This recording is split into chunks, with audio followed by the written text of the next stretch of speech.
Price the lord. ಯೇಸು ಕ್ರಿಸ್ತನ ಪ್ರೀತಿಯುಳ್ಳ ಪರಿಶುದ್ಧವಾದ ನಾಮದಲ್ಲಿ ದೇವರ ಜೀವವುಳ್ಳ ವಾಕ್ಯಗಳನ್ನು ಆಲಿಸಲಿಕ್ಕೆ ಬಂದಿರುವಂಥ ನಿಮ್ಮೆಲ್ಲರಿಗೂ ನಮ್ಮ ಕರ್ತನು ರಕ್ಷಕನು ನಮ್ಮನ್ನು ಪ್ರೀತಿಸುವಾತನಾಗಿರುವಂಥ ಯೇಸುವಿನ ಮಧುರವಾದ ನಾಮದಲ್ಲಿ ನಾನು ವಂದಿಸುವಂಥವನಾಗಿದ್ದೇನೆ. ಪ್ರತಿದಿನ ದೇವರ ಜೀವವುಳ್ಳ ವಾಕ್ಯಗಳನ್ನು ಆಲಿಸುವುದು, ಧ್ಯಾನಿಸುವುದು, ಪ್ರಾರ್ಥಿಸುವುದು ಅದು ನಮ್ಮ ಜೀವಿತಕ್ಕೆ ಎಷ್ಟೋ ಆಶೀರ್ವಾದಕರವಾಗಿವೆ. ಅದರಲ್ಲಿ ಪ್ರತ್ಯೇಕವಾಗಿ ಲೋಕದಲ್ಲಿ ಅನೇಕ ಜನರು ಮನುಷ್ಯರನ್ನ ಮೆಚ್ಚಿಸುವುದಕ್ಕೆ ಪ್ರಯತ್ನ ಪಡುತ್ತಾ ಇರುತ್ತಾರೆ. ಸರ್ಕಾರವು ಜನರನ್ನು ಮೆಚ್ಚಿಸುವುದಕ್ಕೆ ನೋಡುತ್ತಾರೆ. ಜನರು ಇಲ್ಲ ಆಫೀಸಲ್ಲಿರುವಂಥ ಅಧಿಕಾರಿಗಳು ಬೇರೆಯವ್ರನ್ನ ಮೆಚ್ಚಿಸಲಿಕ್ಕೆ ನೋಡುತ್ತಾರೆ.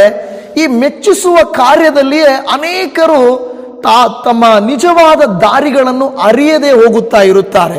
ಆದರೆ ಬೈಬಲ್ ಆಗಲಿ ದೇವರ ವಾಕ್ಯವಾಗಲಿ ಪಾಪವನ್ನು ಬಚ್ಚಿಟ್ಟುಕೊಂಡು ಕೆಟ್ಟದ್ದನ್ನು ಬಚ್ಚಿಟ್ಟು ಒಳ್ಳೆಯದನ್ನು ತೋರಿಸಿ ಕೇವಲ ಆಶೀರ್ವಾದಗಳನ್ನು, ಕೇವಲ ವಾಗ್ದಾನಗಳನ್ನು, ಕೇವಲ ಮುಖಸ್ತುತಿಯನ್ನ ಮಾಡುವಂಥದ್ದನ್ನು ಬೈಬಲ್ ಯಾವತ್ತೂ ಕೂಡ ಇಷ್ಟಪಡುವುದಿಲ್ಲ. ಅದಕ್ಕಾಗಿ ಇವತ್ತು ದೇವರ ಆತ್ಮನು ನನ್ನ ಹೃದಯದಲ್ಲಿಟ್ಟಂಥ ಒಂದು ಆಲೋಚನೆ ಏನಂದ್ರೆ, ದೇವರ ವಾಕ್ಯದಲ್ಲಿ ಹೇಳುತ್ತದೆ, ಮೆಚ್ಚಿಸುವ ಮಾತುಗಳಿಗಿಂತ ಮಾನಸಾಂತರದ ಮಾತುಗಳು ಮುಖ್ಯ ಎಂಬುದಾಗಿ. ಏನು? ಮೆಚ್ಚಿಸುವ ಮಾತುಗಳಿಗಿಂತ ಮಾನಸಾಂತರದ ಮಾತುಗಳು ಬಹಳ ಮುಖ್ಯ. ಕೆಲವು ಸಾರಿ ನಾವು ಕೆಲವರನ್ನ ಇದ್ದದ್ದು ಇದ್ದ ಹಾಗೆ ಎಚ್ಚರಿಸುವಾಗ, ಅವರಿಗೆ ಈಗಲ್ಲ ಹಾಗೆ ಎಂದು ಹೇಳುವಾಗ, ಬೇರೆ ಏನಾದರೂ ವಿಷಯಗಳು ಹೇಳಿದಾಗ ಅವ್ರಿಗೆ ಇಷ್ಟ ಆಗೋದಿಲ್ಲ. ಆದರೂ ಈಗ ಅವರನ್ನ ಮೆಚ್ಚಿಸಿ ಕೆಡಿಸುವುದಕ್ಕಿಂತ ಅವರನ್ನು ಎಚ್ಚರಿಸಿ ಅವರನ್ನು ಸರಿಪಡಿಸುವುದು ಬಹಳ ಮುಖ್ಯ. ಈಗ ಸಣ್ಣ ಮಕ್ಕಳಿರ್ತಾರೆ, ಅವರನ್ನು ನಾವು ಮೆಚ್ಚಿಸುವುದಕ್ಕೆ ನಾವು ತುಂಬ ಅವರನ್ನು ಖುಷಿ ಪಡಿಸಿ ಅವರನ್ನ ತುಂಬ ಏನು ಹೇಳ್ತಾರೆ, ಒಳ್ಳೆ ರೀತಿಯಲ್ಲಿ ಅವರನ್ನ ನಡೆಸಿ ಕೊನೆಯಲ್ಲಿ ಅದೇ ಒಂದು ಗಾದೆ ಮಾತು ಹೇಳ್ತಾರಲ್ವಾ, ಗಿಡವಾಗಿ ಬಗ್ಗದ್ದು ಮರವಾಗಿ ಬಗ್ಗೀತೆ, ಮರವಾದ ಮೇಲೆ ಬಗ್ಗೀತೆ ಅಂತಾರೆ. ಅಂದ್ರೆ ಸಣ್ಣ ಮಕ್ಕಳಾಗಿದ್ದಾಗ ನಾವು ತುಂಬಾ ಫ್ರೀಡಮ್ ಕೊಟ್ಬಿಡ್ತೀವಿ, ಆಮೇಲೆ ಅವರನ್ನ ಬಗ್ಗಿಸಕ್ಕೋದರೆ ತುಂಬಾ ಕಷ್ಟವಾಗುತ್ತದೆ. ಬೈಬಲ್ ಅನ್ನ ಬೋಧಿಸುವಂತ ದೇವ ಸೇವಕರುಗಳೊಂದು ಮಾತನ್ನು ಹೇಳುತ್ತಾರೆ. ಏನಂದ್ರೆ, don't give fish, rather make them Fisher's of men ಅಂತ ಹೇಳ್ತದೆ. ಅಂದ್ರೆ ನೀವು ಅವರಿಗೆ ಯಾವಾಗಲೂ ಮೀನನ್ನ ಕೊಡ್ತಾ ಇರಬೇಡ್ರಿ, ಮೀನು ಹಿಡಿಯುವುದನ್ನು ಅವರಿಗೆ ಕಲಿಸಿಕೊಡ್ರಿ. ಹೌದು, ಮೀನು ಹಿಡಿಯೋದು ತುಂಬಾ ಕಷ್ಟನೇ, ಸುಲಭ ಅಲ್ಲ. ಆದರೆ ನಾವು ಮೀನು ಹಿಡಿಯೋದನ್ನ ಮಕ್ಕಳಿಗೆ, ಮನೆಯವರಿಗೆ, ಸಭೆಗಳಿಗೆ ನಾವು ಕಲಿಸುವುದಾದರೆ ನಮ್ಮ ಅವಶ್ಯಕತೆಯೇ ಕೆಲವು ಸಾರಿ ಅವರಿಗೆ ಇರುವುದೇ ಇಲ್ಲ. ನೋಡಿ, ಈ ವಾಕ್ಯವನ್ನ ಯಾಕೆ ನಾನು ಇಂಟ್ರೊಡಕ್ಷನ್ ಆಗಿ ನಿಮಗೆ ಹೇಳುತ್ತಾ ಇದ್ದೇನೆ ಅಂತ ಹೇಳಿದ್ರೆ, ಲೂಕನ ಬರೆದ ಸುವಾರ್ತೆಯಲ್ಲಿ 3ನೇ ಅಧ್ಯಾಯ ಅದರ 8ನೇ ವಾಕ್ಯವನ್ನ ನಾವು ಓದಿಕೊಳ್ಳೋಣ. ಲೂಕನ ಬರೆದ ಸುವಾರ್ತೆ 3ನೇ ಅಧ್ಯಾಯ 8ನೇ ವಚನ. ಅಲ್ಲಿ ಹೀಗೆ ಹೇಳುತ್ತದೆ, ಹಾಗಾದರೆ ನಿಮ್ಮ ಮನಸ್ಸು ದೇವರ ಕಡೆಗೆ ತಿರುಗಿತೆಂಬುದನ್ನು ತಕ್ಕ ಫಲಗಳಿಂದ ತೋರಿಸಿರಿ. ಹಾಲೆಲೂಯಾ. ಏನಂತ ಹೇಳ್ತಾ ಇದೆ? ನಿಮ್ಮ ಮನಸ್ಸು, ಯಾರ ಮನಸ್ಸು? ನಮ್ಮ ಮನಸ್ಸು ದೇವರ ಕಡೆಗೆ, ಯಾರ ಕಡೆಗೆ? ದೇವರ ಕಡೆಗೆ ತಿರುಗಿತೆಂಬುದನ್ನ ಯಾವ ರೀತಿ ತೋರಿಸಬೇಕಂತೆ? ತಕ್ಕ ಫಲಗಳಿಂದ ತೋರಿಸಬೇಕು. ಹುಡುಗ, ಒಂದು ಹುಡುಗಿ ಇಲ್ಲವೇ, ವಿದ್ಯಾರ್ಥಿಗಳು ಚೆನ್ನಾಗಿ ಓದ್ತಾ ಇದ್ದಾರೆ ಅಂತ ಹೇಗೆ ಗೊತ್ತಾಗುತ್ತೆ ನಮಗೆ? ಹೇಗೆ ಗೊತ್ತಾಗುತ್ತೆ? ಮಾರ್ಕ್ಸ್ ಅಂದ್ರೆ ಎಕ್ಸಾಮ್ಸ್. ಯಾವಾಗ ಎಕ್ಸಾಮ್ಸ್ ಅನ್ನು ಇಡ್ತಾರೋ ಮಕ್ಕಳು ಓದಿದಾರಾ ಇಲ್ವಾ ಅಂತ ಗೊತ್ತಾಗುತ್ತದೆ, ಹೌದಲ್ವಾ? ಒಬ್ಬರಿಗೆ ಕೆಲಸ ಕೊಡ್ಬೋದಾ ಕೊಡಬಾರ್ದು ಅನ್ನೋದು ಯಾವಾಗ ಗೊತ್ತಾಗುತ್ತೆ? ಇಂಟರ್ವ್ಯೂ ಅಲ್ಲಿ ಅವ್ರು ಕೇಳುವಂತ ಕ್ವಶನ್ಗಳಿಗೆ ಉತ್ತರ ಕೊಡೋದು ಇಂಟರ್ವ್ಯೂ ಅಲ್ಲಿ ಗೊತ್ತಾಗ್ತದೆ, ಇವರು ನಿಜವಾಗಿಯೂ ಓದಿದಾರಾ ಇಲ್ವಾ ಅನ್ನುವಂಥದ್ದು. ಅಂದರೆ ನಮ್ಮನ್ನ ಒಂದು ಗಿಡವನ್ನು ನೋಡುವಾಗ ಆ ಗಿಡ ಒಳ್ಳೆ ಗಿಡ ಅನ್ನೋದು ಹೇಗೆ ಗೊತ್ತಾಗುತ್ತೆ? ಅದರ ಫಲವನ್ನು ನೋಡುವಾಗ ಅಲ್ವಾ? ನೋಡಿ, ಹಾಗಾದರೆ ಮನುಷ್ಯರು ಕೂಡ ದೇವರ ಕಡೆಗೆ ತಿರುಗಿದ್ದಾರೆ, ಅವರ ಮನಸ್ಸು ತಿರುಗಿಕೊಂಡಿದೆ, ದೇವರ ಕಡೆ ಅವರು ಬಂದಿದ್ದಾರೆ ಅಂತ ಹೇಗೆ ಗೊತ್ತಾಗುತ್ತೆ? ಬಾಯಲ್ಲಿ ಹೇಳೋದ್ರಿಂದನಾ?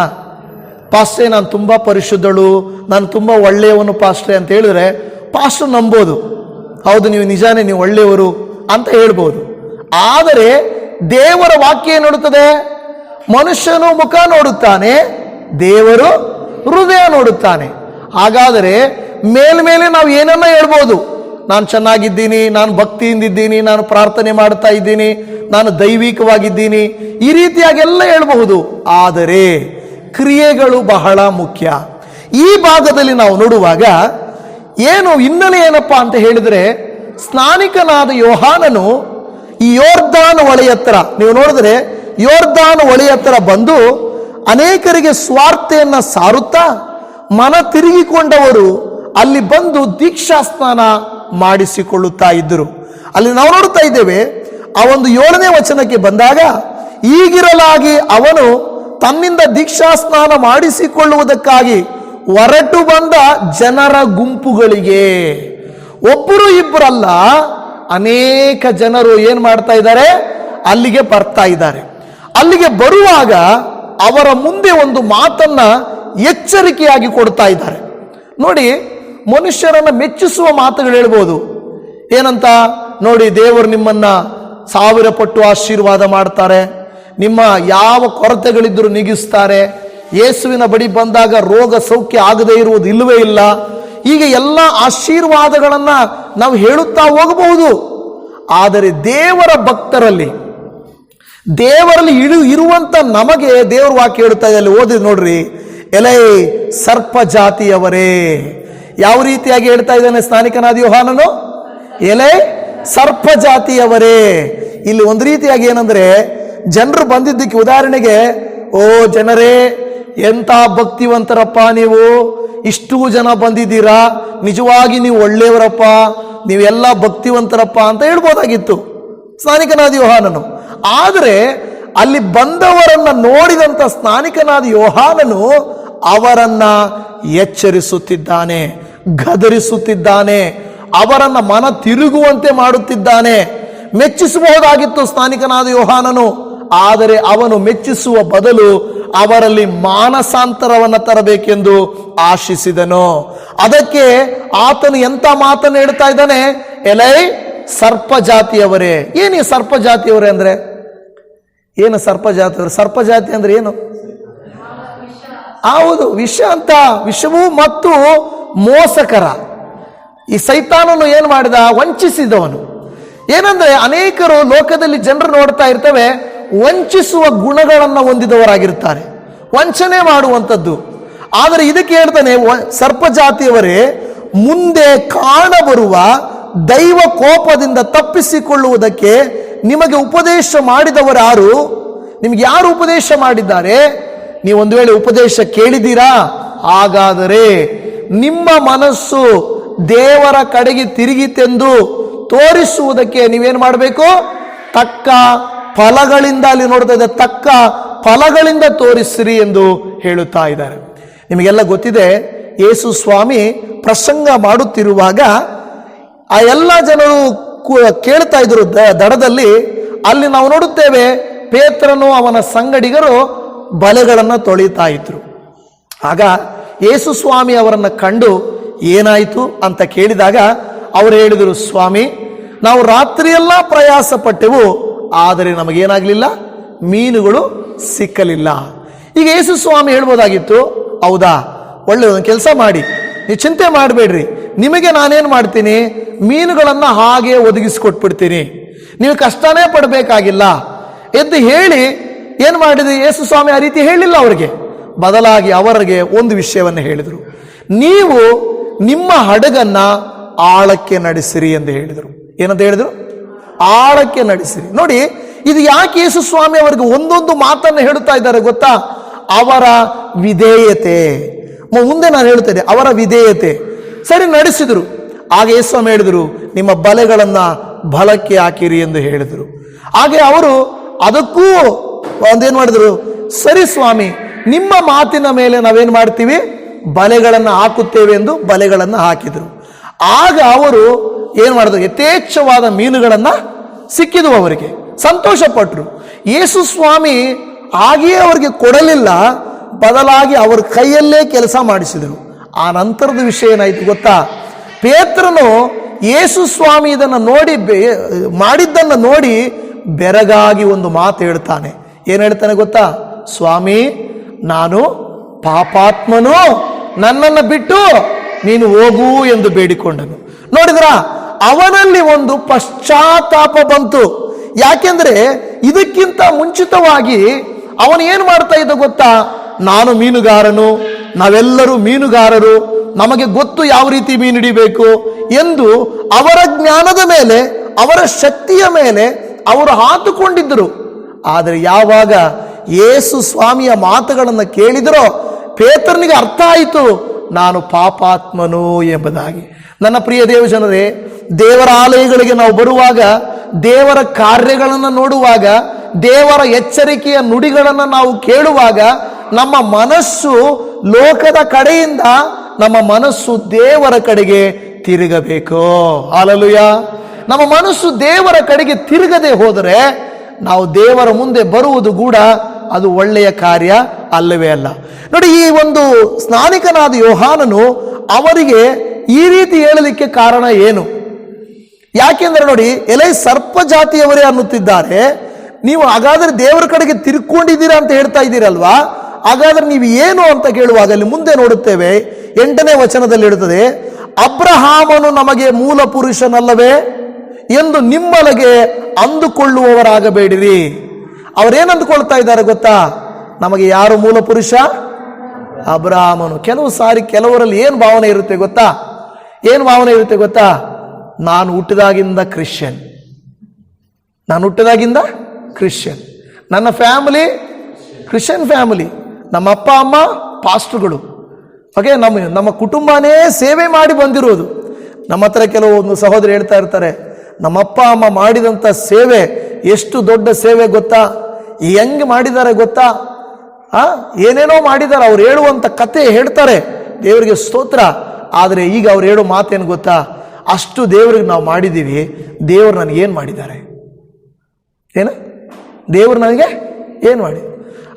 ನಾನು ಅಂದುಕೊಳ್ಳೋದೇನಂದ್ರೆ ಮನಸ್ಸಲ್ಲಿ, ಅವರಪ್ಪ ಅಮ್ಮ ಸೇವೆ ಮಾಡಿದರೆ ದೇವರಿಗೆ ಸ್ತೋತ್ರ, ಅವ್ರು ಮಾಡಿ ಮುಗಿಸಿದ್ದಾರೆ, ನೀನೇನು ಮಾಡಿದೀಯ ಅಲ್ವಾ? ಹಾಗಾದ್ರೆ ಅವರ ಅರ್ಥ ಏನಂದ್ರೆ, ನಮ್ಮ ಅಪ್ಪ ಅಮ್ಮ ದೇವ್ರಿಗೆ ಅಷ್ಟು ಮಾಡಿದಾರಲ್ಲ, ದೇವ್ರು ಯಾಕೆ ನನಗೆ ರಿಟರ್ನ್ ಮಾಡಬಾರ್ದು ಅನ್ನೋದು ಉದ್ದೇಶ. ಆ ರೀತಿ ನಾವು ದೇವ್ರನ್ನ ಎದುರು ನೋಡ್ಬೋದಾ? ಈಗ ನಾನು ಸೇವೆ ಮಾಡ್ತಾ ಇದ್ದೇನೆ ಅಂತೇಳಿ ನನ್ನ ಮಕ್ಕಳು ಗ್ರೇಸ್ಗೆ ಹೋಗಕ್ಕಾಗುತ್ತಾ? ಇಲ್ಲ. ಯಾಕೆಂದ್ರೆ ಅದಕ್ಕೆ ಯೋಹಾನನಲ್ಲಿ ಸ್ನಾನಿಕನಾದ ಯೋಹಾನ್ ಹೇಳ್ತಾ ಇದ್ದಾನೆ, ನೀವು ಸುಮ್ಮನೆ ಏನು ಅಂದ್ಕೊಳ್ತಾ ಇದ್ದೀರಾ? ನಮ್ಮ ವಂಶ ಯಾವುದು ಗೊತ್ತಾ? ಅಬ್ರಹಾಮನ ವಂಶ. ದೇವರು ಏನು ವಾಗ್ದಾನ ಕೊಟ್ಟಿದ್ದಾರೆ ಗೊತ್ತಾ? ನಿನ್ನ ವಂಶವನ್ನ ತಲೆಯಾಗಿ ಮಾಡುತ್ತೇನೆ, ನಿನ್ನನ್ನು ಆಶೀರ್ವಾದ ಮಾಡುತ್ತೇನೆ, ನಿನ್ನ ತಲೆಮಾರಿಗಳಿಗೂ ಆಶೀರ್ವಾದ ಉಳ್ಳವರಾಗಿರ್ತಾರೆ ಅಂತ ಹೇಳಿಬಿಟ್ಟಿದ್ದಾರೆ. ಇನ್ನು ನಾನು ಯಾಕೆ ಕಷ್ಟಪಡಬೇಕು? ಇದನ್ನು ನಾನು ಯಾಕೆ ಮನ ತಿರುಗಬೇಕು? ದೇವರು ಉಚಿತವಾಗಿ ಕೊಟ್ಬಿಡ್ತಾನೆ ಅಂತ ಹೇಳಿ ಅಂದುಕೊಳ್ಳುತ್ತಾ ಇದ್ರು. ಅದಕ್ಕೆ ಸ್ನಾನಿಕನಾದ ಯೋಹಾನ್ ಹೇಳ್ತಾನೆ, ದೇವರು ಹೇಳಿದರೆ ನಿಮ್ಮೊಳಗೆ ನೀವೇನು ಅಂದುಕೊಳ್ಳುತ್ತಾ ಇದ್ದೇವೆ? ನಮಗೆ ಮೂಲ ಪುರುಷನು ಅಬ್ರಹಾಮನು ಎಂದು ಅಂದುಕೊಳ್ಳುತ್ತಾ ಇದ್ದೀರಾ. ಆದರೆ ಅವ್ರೇನು ಮಾಡ್ತಾ ಇದ್ದಾರೆ ಗೊತ್ತಾ? ಅವರ ಪಾಪಗಳನ್ನ ಬಚ್ಚಿಟ್ಕೊಳ್ತಾ ಇದ್ದಾರೆ. ದೇವರ ವಾಕ್ಯ ನಮಗೆ ಯಾವಾಗಲೂ ಹೇಳುವುದೇನೆಂದರೆ, ನಾವು ಮನ ಮೆಚ್ಚಿಸುವಂತ ಮಾತುಗಳಿಗೆ ಕಿವಿಗೊಡುವುದು ಮಾತ್ರವಲ್ಲ, ಮಾನಸಾಂತರ ಹುಟ್ಟಿಸುವಂತ ಮಾತುಗಳಿಗೆ ನಾವು ಮನಸ್ಸು ಕೊಡಬೇಕು. ದೇವರು ಯಾವಾಗಲೂ ನಮ್ಮಿಂದ ಎದುರು ನೋಡುವಂಥದ್ದೇನೆಂದರೆ ನಮ್ಮಲ್ಲಿ ಒಂದು ಬದಲಾವಣೆ. ಅದಕ್ಕೆ ಪೌಲನು ಅವರಿಗೆ ಒಂದು ಚಾಲೆಂಜ್ ಮಾಡ್ತಾನೆ, ನೀವು ಮಾನಸಾಂತರ ಪಡಬೇಕು. ಅವ್ರು ಹೇಳ್ತಾರೆ, ಈಗ ಉದಾಹರಣೆಗೆ ಯೇಸು ಸ್ವಾಮಿ ಹತ್ರ ಒಬ್ಬ ಬಂದ ಯವನಸ್ಥನು, ಸ್ವಾಮಿ ನಾನು ದೇವರ ರಾಜ್ಯ ಸೇರಬೇಕಾದ್ರೆ ಏನು ಮಾಡಬೇಕು? ಯೇಸು ಸ್ವಾಮಿ ಹೇಳಿದರು, ನೋಡಪ್ಪ, ಧರ್ಮಶಾಸ್ತ್ರ ಇದೆ, ಅದರಲ್ಲಿ ಆಜ್ಞೆಗಳು ಕೊಡಲ್ಪಟ್ಟಿವೆ, ಅವೆಲ್ಲವನ್ನ ನಾವು ಕೈಕೊಂಡು ನಡೀಬೇಕು ಅಂತ ಹೇಳಿ ಮುಗಿಸೋಷ್ಟರಲ್ಲಿ, ಸ್ವಾಮಿ ನಾನು ಅದೆಲ್ಲ ಮಾಡ್ತಾ ಇದ್ದೀನಿ. ಹೌದಾ? ಅದೆಲ್ಲ ಮಾಡ್ತಾ ಇದೆಯಾ? ಹಾಗಾದ್ರೆ ನಿನ್ನಲ್ಲಿ ಒಂದು ಕೊರತೆ ಇದೆಯಪ್ಪ, ಅದೇನು ಅಂದಾಗ ಯೇಸು ಸ್ವಾಮಿ ಹೇಳ್ತಾರೆ, ನಿನ್ನ ಆಸ್ತಿಯನ್ನು ನೀನು ಮಾರಿ ಬಡವರಿಗೆ ಕೊಡು ಮತ್ತು ಬಂದು ನನ್ನನ್ನು ಹಿಂಬಾಲಿಸು ಅಂದನು. ಯಾವಾಗ ಈ ಮಾತು ಕೇಳಿದನೋ ಅವನಿಗಿಷ್ಟ ಆಗಲಿಲ್ಲ, ಅವನ ಮನಸ್ಸು ಚಿಕ್ಕದಾಯಿತು ಅಂತ ನಾವು ನೋಡುತ್ತಾ ಇದ್ದೇವೆ. ಅಂದರೆ ಯಾವಾಗ ಅವನು ಬಂದು ನಾನು ಏನು ಬೇಕಾದರೂ ಮಾಡ್ತೀನಿ, ನಾನು ದೇವರ ರಾಜ್ಯ ಸೇರಬೇಕು ಅಂತ ಬಂದ, ಆದರೆ ಮನ ತಿರುಗಪ್ಪ ಅಂದಾಗ ಮಾತ್ರ ಅವನಿಗಿಷ್ಟ ಆಗಲಿಲ್ಲ. ನೋಡಿ, ದೇವರು ಒಂದು ಕಾರ್ಯವನ್ನು ನಮಗೆ ಹೇಳಿದಾಗ ಎಲ್ಲ ಕಾರ್ಯಗಳನ್ನು ನಾವು ಮಾಡ್ತಾ ಇರ್ತೀವಿ. ಒಂದು ಉದಾಹರಣೆ ನಾನು ಹೇಳ್ತೇನೆ. ಒಬ್ಬನಿಗೆ ಸುಳ್ಳು ಹೇಳೋದಂದ್ರೆ ತುಂಬ ಇಷ್ಟ. ಯಾವಾಗಲೂ ಸುಳ್ಳುಗಳನ್ನೇ ಹೇಳ್ತಾ ಇರ್ತಾನೆ. ಅವನ ಹತ್ರ ನಾನು ಹೋಗ್ಬಿಟ್ಟು ಹೇಳ್ತೇನೆ, ನೋಡಪ್ಪ ದೇವರು ಹೇಳ್ತಾ ಇದ್ದಾನೆ ನೀನು ಮೋಸ ಮಾಡಬಾರ್ದು. ಪಾಸ್ಟ್ರೇ ನಾನು ಮೋಸ ಮಾಡಲ್ಲ ಪಾಸ್ಟ್ರೇ. ಕಳ್ಳತನ ಮಾಡಬಾರ್ದು, ಕಳ್ಳತನ ಮಾಡಲ್ಲ ಪಾಸ್ಟ್ರೇ. ಆಲಯಕ್ಕೆ ಬರ್ತೀನಿ ಪಾಸ್ಟ್ರೇ. ಸೇವೆ ಮಾಡ್ತೀನಿ ಪಾಸ್ಟ್ರೇ. ಎಲ್ಲ ಒಪ್ಪಿಕೊಳ್ತಾರೆ. ಆದರೆ ಸುಳ್ಳು ಹೇಳಬಾರ್ದು ಅಂತ ಬಂದಾಗ ಮಾತ್ರ ಅವ್ರಿಗೆ ಬಿಡಕ್ಕಾಗಲ್ಲ. ಯಾಕೆ ಗೊತ್ತಾ? ಅವರ ಬಲಹೀನತೆ ಸುಳ್ಳು ಹೇಳೋದು ಮಾತ್ರ. ಮಿಕ್ಕಿದ್ದು ಎಲ್ಲದರಲ್ಲಿ ಕರೆಕ್ಟ್ ಆಗಿರ್ಬೋದು, ಆದರೆ ಸುಳ್ಳು ಹೇಳದೇ ಇರೋಕ್ಕೆ ಅವನ ಕೈಯಲ್ಲಿ ಆಗಲ್ಲ. ಕೆಲವರಿಗೆ ಅದೇ ರೀತಿ ವ್ಯಭಿಚಾರ ಮಾಡದೇ ಇರೋಕ್ಕಾಗಲ್ಲ, ಕುಡಿಯದೇ ಇರ್ಲಿಕ್ಕಾಗಲ್ಲ, ಕೆಟ್ಟತನ ಮಾಡ್ಲಿಕ್ಕೆ ಎಲ್ಲ ಬೇರೆದೆಲ್ಲ ನಾನೆಲ್ಲ ಚೆನ್ನಾಗಿದ್ದೀನಿ. ಆದರೆ ಅಲ್ಲಿಗೆ ಬಂದಾಗ ಮಾತ್ರ ಪಾಸ್ಟ್ರೇ ಅದೊಂದನ್ನು ಬಿಟ್ಬಿಡಿ, ಮಿಕ್ಕಿದ್ದೆಲ್ಲ ನಾನು ಚೆನ್ನಾಗಿ ಮಾಡ್ತೀನಿ. ಹಾಗಾದ್ರೆ ದೇವರು ಕೇಳೋದು ನಮ್ಮ ಹತ್ರ, ನಾವು ಮಾಡುತ್ತಿರುವ ಎಲ್ಲ ಒಳ್ಳೆ ಕಾರ್ಯಗಳಲ್ಲೆಲ್ಲ ಲೆಕ್ಕ ಕೇಳೋದು, ಯಾವುದನ್ನು ಬಿಡಬೇಕೋ, ಯಾವುದನ್ನು ಮಾನಸಾಂತರ ಪಡಬೇಕೋ ಅದನ್ನೇ ದೇವರು ಹೇಳ್ತಾನೆ. ಮಗಳೇ ಮಗನೇ, ಇಷ್ಟೊಂದು ನೀನು ಮಾಡ್ತಾ ಇದೆಯಲ್ಲ, ಆ ಒಂದನ್ನೂ ಕೂಡ ನೀನೇನು ಮಾಡು, ಬಿಟ್ಟು ಬಿಡು. ಆ ಒಂದನ್ನು ಕೂಡ ನೀನು ಬಿಟ್ಟು ಬಿಡು. ನಮಗೆ ಗೊತ್ತು ನಮ್ಮ ಬಲಹೀನತೆ ಏನಂತ. ಈಗ ನನಗೆ ಗೊತ್ತು ನನ್ನ ಬಲಹೀನತೆ ಅಂತ, ನಿಮಗೆ ಗೊತ್ತು ನಿಮ್ಮ ಬಲಹೀನತೆ ಏನು ಅಂತ. ದೇವರು ಕೇಳೋದು ಆ ಬಲಹೀನತೆಯನ್ನ ಬಿಟ್ಟು ಬಿಡ್ರಿ.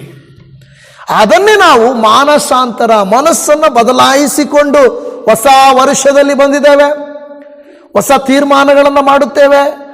ಯಾವುದನ್ನು ಮಾಡ್ತೇವೆ ತೀರ್ಮಾನಗಳು? ಸುಲಭವಾದವುಗಳನ್ನು ಮಾಡುತ್ತೇವೆ. ನಾವು ಮಾಡುತ್ತಿರುವ ಪಾಪಗಳನ್ನು ಬಿಟ್ಟು ಬಿಡುವುದಕ್ಕೆ ಇಷ್ಟವಾಗೋದಿಲ್ಲ. ಫಿಲಿಪ್ಪಿಯವರಿಗೆ ಬರೆದ ಪತ್ರಿಕೆಯಲ್ಲಿ 1ನೇ ಅಧ್ಯಾಯದ 11ನೇ ವಾಕ್ಯದಲ್ಲಿ ಈ ರೀತಿಯಾಗಿ ಹೇಳುತ್ತದೆ, ಸರಳರಾಗಿಯೂ ನಿರ್ಮಲರಾಗಿಯೂ ಯೇಸು ಕ್ರಿಸ್ತನ ಮೂಲಕವಾಗಿರುವ ಸುನೀತಿ ಎಂಬ ಫಲದಿಂದ ತುಂಬಿದವರಾಗಿಯೂ ಕಾಣಿಸಿಕೊಂಡು ದೇವರಿಗೆ ಘನತೆಯನ್ನು ಸ್ತೋತ್ರವನ್ನು ತರಬೇಕೆಂದು ಬೇಡಿಕೊಳ್ಳುತ್ತೇನೆ. ನೋಡಿ, ನಮ್ಮ ಪಾಪಗಳನ್ನು ನಾವು ಬಿಡಲಿಕ್ಕೆ ನಮ್ಮಲ್ಲಿರುವ ಕೆಲವು ಸಾರಿ ಕಠಿಣತ್ವ ಆಗಿರ್ಬೋದು. ನೋಡಿ, ನಾವು ದೊಡ್ಡ ದೊಡ್ಡ ಪಾಪಗಳನ್ನು ಮಾಡದೇ ಇರ್ಬೋದು, ಸಣ್ಣ ಸಣ್ಣ ಪಾಪಗಳು ಕೂಡ ದೇವರಿಗೆ ಇಷ್ಟವಿಲ್ಲ. ಅಸೂಯೆ, ಜಗಳ, ಮನಸ್ತಾಪ, ಕೋಪ, ಹೊಟ್ಟೆ ಕಿಚ್ಚು, ವಿಗ್ರಹಾರಾಧನೆ ಮೂರ್ತಿಗಳು ಮಾತ್ರ ಅಲ್ಲ, ಬೇರೆ ಎಲ್ಲದೂ ಕೂಡ ಯಾವುದೋ ಒಂದು ಕಾರ್ಯದಲ್ಲಿ ನಾವು ತಪ್ಪುತ್ತಾ ಇದ್ದರೆ ದೇವರು ನಮ್ಮನ್ನು ಎಚ್ಚರಿಸಿ ಹೇಳ್ತಾ ಇದ್ದಾನೆ, ನೀವಿನ್ನು ಸರ್ಪ ಜಾತಿಯವರು, ಆದರೆ ಸೈತಾನನನ್ನು ಹಿಂಬಾಲಿಸುವವರು ಸರ್ಪ ಜಾತಿಯವರು. ಹಾಗಾದರೆ ನಾವು ದೇವರನ್ನು ಹಿಂಬಾಲಿಸುವವರ, ಇಲ್ಲವೇ ಇನ್ನೂ ಸರ್ಪ ಜಾತಿಯವರ? ಒಂದು ಪಾಪವು ನಮ್ಮಲ್ಲಿದ್ದರೂ ಕೂಡ ದೇವರು ನಮ್ಮನ್ನು ಎಚ್ಚರಿಸಿ ಹೇಳ್ತಾ ಇದ್ದಾನೆ. ಆತನೇ ನಮ್ಮನ್ನ ಕೋಪ ಮಾಡಿಕೊಂಡು ನಿನ್ನನ್ನು ಶಿಕ್ಷೆ ಕೊಡ್ತೀನಿ ಇಲ್ಲ ಅಂದ್ರೆ ಅಂತ ಹೇಳ್ತಾ ಇಲ್ಲ.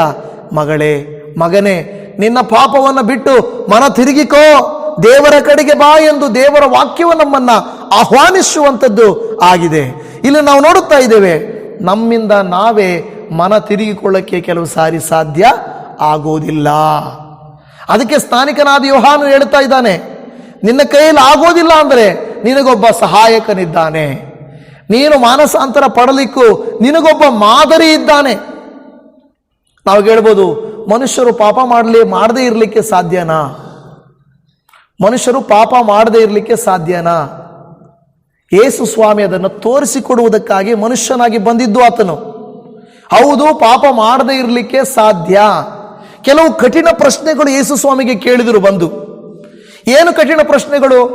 ಒಂದು ಕಾಯಿನನ್ನು ತಗೊಂಬಂದು, ಅಯ್ಯ ಇದು ಯಾರಿಗೆ ಕೊಡಬೇಕು? ನಾವು ಸರ್ಕಾರಕ್ಕೆ ಕೊಡಬೇಕಾ, ಇಲ್ಲ ದೇವರ ಆಲಯಕ್ಕೆ ದೇವ್ರಿಗೆ ಕೊಡಬೇಕಾ ಅಂತ ಕೇಳಿದ್ರು. ಅದು ಬಹಳ ಕಠಿಣ ಪ್ರಶ್ನೆ. ಸರ್ಕಾರಕ್ಕೆ ಅಂತ ಹೇಳಿದ್ರೆ ನೀನು ದೇವ್ರನ್ನ ಗೌರವಿಸಲ್ಲ ಅಂತಾರೆ, ದೇವರು ಕೊಡು ಅಂದ್ರೆ ನೀನು ಸರ್ಕಾರನ ಗೌರವಿಸ್ತಾ ಇಲ್ಲ ಅಂತ ಹಿಡ್ಕೊಂತಾರೆ. ಆದ್ರೆ ಯೇಸು ಸ್ವಾಮಿ ಕರೆಕ್ಟ್ ಆಗಿ ಹೇಳಿದ್ರು, ಸರ್ಕಾರಕ್ಕೆ ಕೊಡು, ದೇವ್ರಿಗೆ ಕೊಡು ಅಂತ.